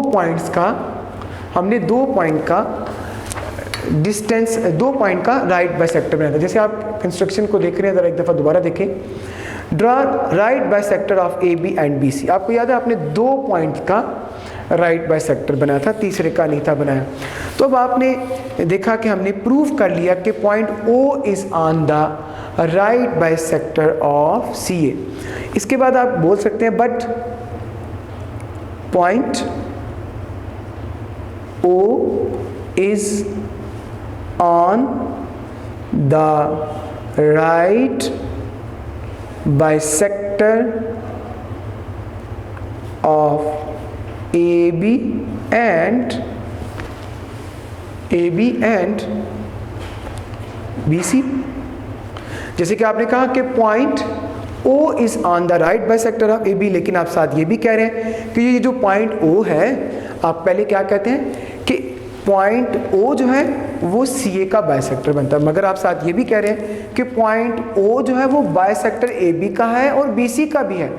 मतलब आप ये कहना चाह रहे हैं कि पॉइंट O जो है वो तीनों पॉइंट्स AB, BC और CA का राइट बाइसेक्टर है। जैसे दोबारा देखिएगा, आपने कहा कि पॉइंट O जो है वो राइट बाइसेक्टर है CA का। अब देख रहे हैं point O is on the right bisector of CA।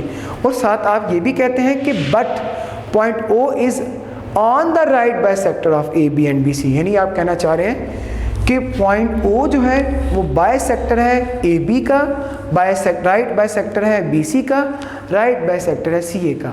इसका मतलब हो गया पॉइंट O जो है वो तीनों पॉइंट्स का बाइसेक्टर है। Now you can say that hence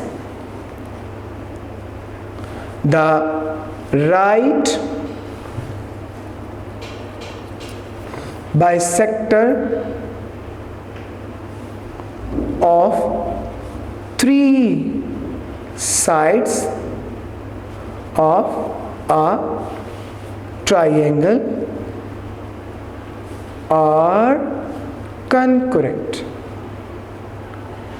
और कंकरेंट। ये स्टूडेंट्स आपने कैसे कंकरेंट प्रूव कर दिया?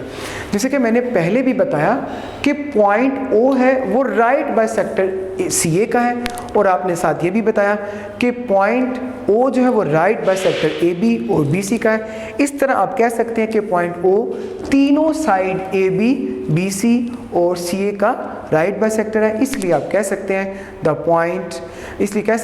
The right bisector of three side of triangle are concurrent, क्योंकि तीनों पॉइंट का एक ही राइट बाइसेक्टर है, और वो कौन सा राइट बाइसेक्टर है? At O. आप कह सकते हैं hence the right bisector of three side of triangle are concurrent at O. At O तीनों साइड्स का राइट बाइसेक्टर जो है वो कौन सा बनता है? वो पॉइंट ओ बनता है। तो स्टूडेंट्स हमारा ये थ्योरम भी कंप्लीट हो गया। वीडियो पसंद आई तो लाइक करें, अपनी राय कमेंट करें। ऐसे ही मजीद वीडियोस के लिए हमारा चैनल सब्सक्राइब करें और बेल का आइकन दबाएं ताकि आपको हर वीडियो का नोटिफिकेशन मिलता रहे।